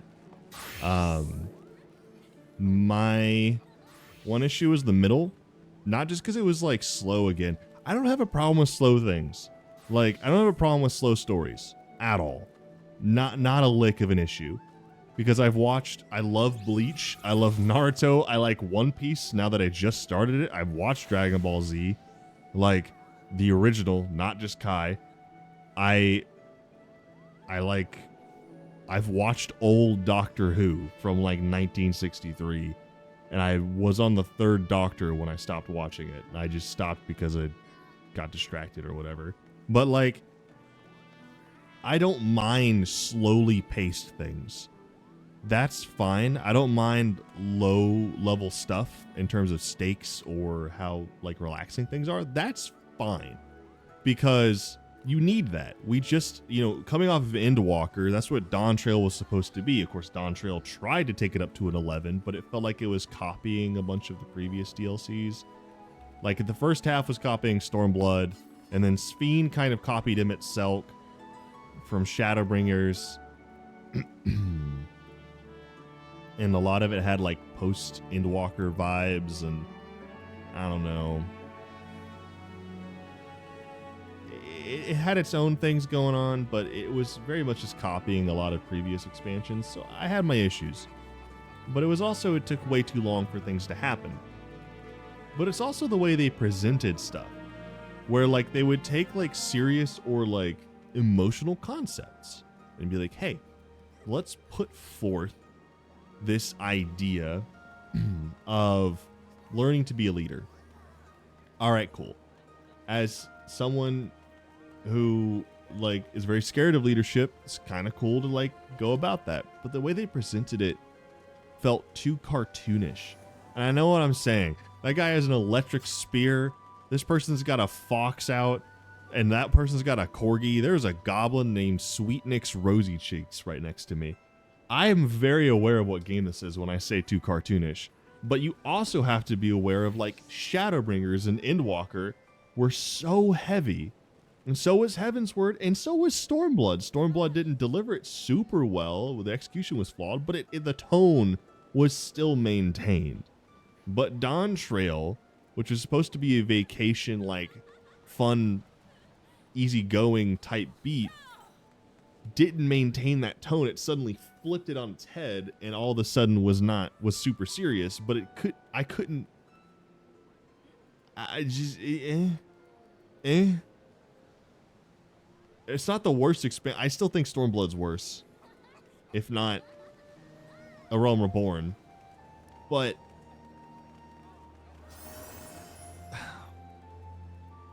that whole thing where Kona was like, I'll put my life on the line for a cow. Listen, there are some important things in this world that people should die for if they truly want to fight for it. No, they shouldn't. Not that they should die, but if they have to die for it, they should go for it. You know, live through that honor, through sacrificing yourself and sacrificing your time, your money, resources, you know, whatever you can without damaging relationships, that is, without damaging yourself mentally and physically. But sacrifice whatever you can in a healthy way to do what you're passionate about or to go after what's important. That, to me, is a big value. As a believer in Jesus, that's a huge thing for me. Like, I'm really bad at it, as most Christians these days are. Not that that's an okay thing, but I'm really bad at self-sacrifice. And I get it, but like the presentation, without me knowing about his parents, there were no stakes in the fight. Like, they didn't even hint. Like, if they had talked, I feel like if they had revealed his parents being potentially murdered by that beast, then I would have had more of an emotional attachment to the Hetso. You get what I mean? At the time, the cow thing was just a cow thing that he kind of liked. And he had just ran into them and only hung out with them for about like half a day. And all of a sudden he's like, I'm going to die for this because they're my people's cows. I get it. But I think anyone as a leader would agree that we can sacrifice some animals for the sake of the lives of the people around us. Even the Hetsaro would probably be like, yeah, it's fair. But he was ready to die for it. And I respect that, but I don't get it. And I really think that, like, if they had revealed his parents being murdered by the beast beforehand to give me like a, wow, his parents sacrificed their lives for their son, for their people, and for those animals who they consider family. And we just learned about how they're family. And he learns that, and then, you know, he's really emotional, and then he goes up against, and then he, like, all of his lines could have been delivered with more emotion and more power. You know, when he shot the shot into the dinosaur's chest and took him down. Like, I'm just throwing out there that I think that there could have been more emotion in that sequence. That's just me, maybe, but I don't know. I mean, it was all right, that little piece, and it kind of almost like slowed down the entire thing. Until when I learned about his parents, I appreciated the scene more, but it could have been better. Like, I just feel like sometimes the way they deliver things, the way they execute things, and the order in which they execute things gets messed up, especially recently. Even Endwalker had this issue. And I just feel like, I don't know.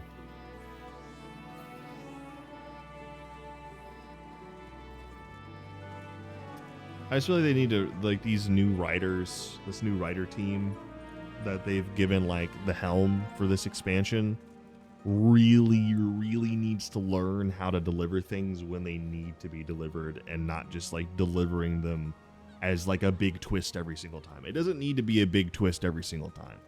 Big twists are not always the best emotional beat. Sometimes an obvious buildup and then punching you in the gut, you know? It's like if I'm like lightly chopping at a tree, you can see the hits, but I'm not like doing like a, huh! You didn't see that coming. Like, and then all of a sudden as the tree is about to be chopped down and I'm like, man, you know, you've been really beating that, like cutting at that for a while. And then finally you bring out the chainsaw and then cleave the rest of the way through it and all this stuff. I'm like, whoa, you know? that's an analogy for an idea of that. But like, I don't know. I guess a good example is there's like 100 million hints about like the Grand Line before you get to it in One Piece, and when you get there, like everything is paid off on, but they didn't hide anything about the Grand Line, like I mean, like other than the specific details about each island that they go to, and who they meet there and what they do. But we knew there was a bunch of people with devil fruit powers there. We knew that like logic and like the seas were really dangerous. Like the logic didn't make sense there. We knew that the islands were deadly. We knew that the Navy had like controlled pirate lords there. And then you get there and then you're like, oh my gosh, this is really cool and not as scary as everyone said, but also still very dangerous. And it paid off. And then they expanded upon that. And I think you could do that in this game. It's like, hey, your parents were potentially killed by a certain beast, and then have the beast show up, and then they're like, I think it was that one or something. I don't know.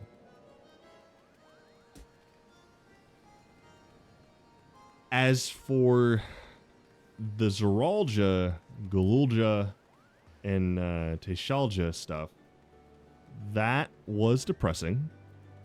Delusional woman in love with a psychopath. That's unfortunately a very common occurrence in real life. I don't know why. I'm not saying anything about either gender. I am just saying it is unfortunately a common occurrence. But Galulja hit the nail on the head. Instead of me having to explain it, he said it very clearly.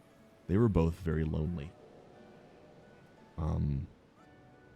And loneliness is a disease that is pervasive in today's world, sadly enough.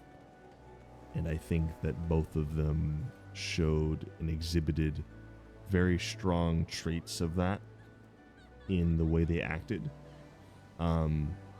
Thankfully, Galulja has had people around him to show him the opposite way. And now he's wise beyond his years because he can see his parents' mistakes and the damage it's caused. And a lot of people would usually fall into that if they don't have a support group and people pointing it out. But thankfully, one of the best qualities of Uklamot, whether you like her character or not, is that she's very honest. Now for the Sphene stuff, I have no earthly idea what's going on there. I got nothing on that. Yeah. Wonder where his mom is now. You know, they said there was an accident at the facility. It's entirely possible she's dead, but that just seems like so like written off. However, they could be doing that because they don't want to dwell on it. And they're like, well, that's wrapped up. Story's done. Galulja got his answers and learned his lesson, and so did everyone else, and we're moving on. It's also possible, I was thinking that her soul was placed in an animal or some type of beast. I don't know. I thought that was going to be the reveal, and that didn't end up happening, so I have no idea what's going on with her now. Another thought is perhaps like maybe she, well, because the thing is that I don't know. I guess no one remembers her is the biggest thing. Anyone with the regulator, like no one remembers her, and she had regulator on, so she could have died and like everyone forgot about her. I mean, is the easiest explanation there. In the dungeon, you fight the scientists. They're zombie-like, probably because of the accident. I mean, yeah.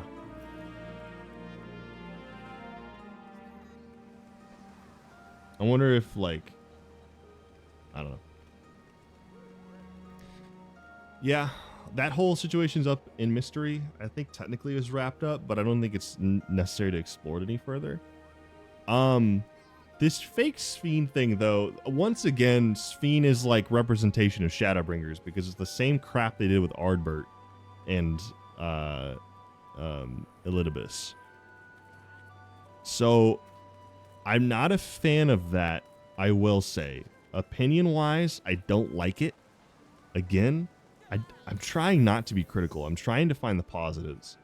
But as fun as the dungeon was, and as cool as the mystery is, why are we doing this again?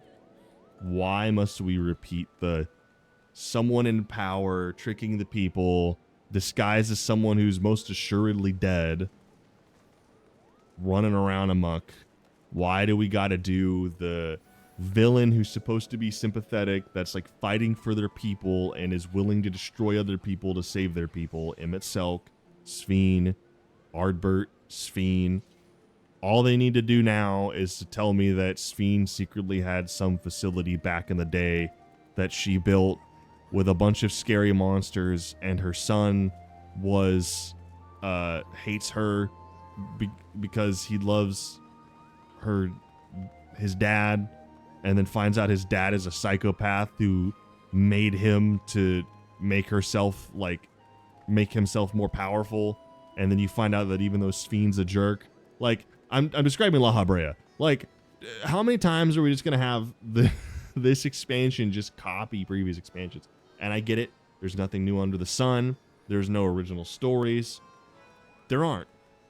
Stories these days are just a compilation of people's experiences that have been had 1,000 times and from other stories they've read. I get it. But it's different when you are copying your own stories. I mean, they even had Graha in this patch say, like, you know, he referenced his, like, to those who walk before line. And then, like, he even said, like, I learned that in another life. They brought it up again. It's just they're trying to play on nostalgia, and I don't get it. Like, this is not the way Final Fantasy normally does things. First off, because no Final Fantasy game is connected to another Final Fantasy game unless it's a direct sequel or one of the, like, putting everything together. There will be references, you know, like the Dissida ones, I think, is what I meant by everything together. But, like, why are you copying not only your own, like, it's not just your own story, it's your own story in the same game within the franchise? Why? History repeats itself, sure, but this is just like, again, beginning of Dawntrail was just Stormblood with less stakes. And then Sphene was just Emmett Selk with less stakes. And then Zoralja was just... Technically, Zoralja was like a copy of... He was a version of Xenos without any charm. I'm saying it right now. Zoralja was just Xenos without charm. The same exact mindset. I mean, Kryl even said it. Kryl even said he's got the same level of tenacity and, like, or whatever as Xenos. When we first saw him in Dawntrail, she was like, ooh. They're straight up saying it. They're straight up saying it right now. Like, not right now, but like they straight up say it in the expansion multiple times. They're like, this reminds me of this. Stop. Stop doing that. Dawntrail was supposed to be the dawn of a new trail. We were supposed to leave the previous story. Stop referencing the previous story. We've wrapped it up. It's done. Done. It's over. It's over. We're good. I loved it. I love the previous story. I don't want to think about it anymore. I want to go on new adventures. I don't know. Maybe I'm paying, you know, an argument against myself. I might be paying a little bit too much attention to the references. I might be letting them get to me too much instead of just like enjoying it as its own thing. That's entirely possible. And again, going back to the Kona thing, I can respect someone who tries to like risk their life for anything at all, even if it's just a cow to me. I can respect that as a quality in somebody.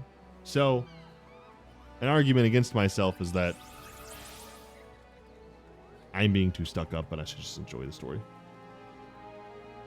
I sound like a Star Wars fan right now, probably. I don't know. I need to get this little wind-up gold bez. I like the Golbez fight. I kind of want to go do that trial again just because. Well, all right. Anyway, to wrap this up, we got a few more months until we hit the next patch. In such time, the goal for me right now is probably tomorrow or Saturday, most likely Saturday, because I believe I don't want to stream in like mid-afternoon or like early afternoon because I have D&D at like 6:30. So I kind of don't want to just like stream when like, no one's really going to watch. So we'll say Saturday. We'll say Saturday mid-afternoon, late afternoon. We're going to go ahead and try and do the Alliance raid as well as any of the other quests going on. The Pandemonium epilogue they talked about.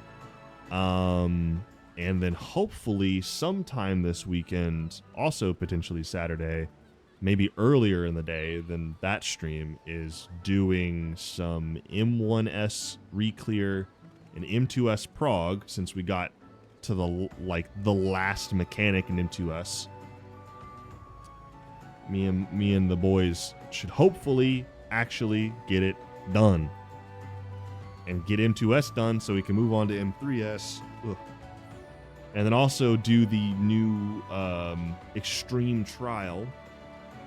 So we got the Alliance Raid, the Extreme Trial, and the finishing the 3 other Savage normal raids. I mean, hey, I'm excited. I'll tell you that much. I'm ready. I'm ready. All right. Thank you so much for watching, and I will see you next time, which sounds like it's going to be Saturday show. Anyone who wants to stick around, swing by then.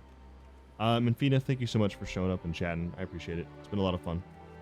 All right. Ending stream. Goodbye, people. Get some rest. Get some sleep. For me, it's like almost 2 a.m.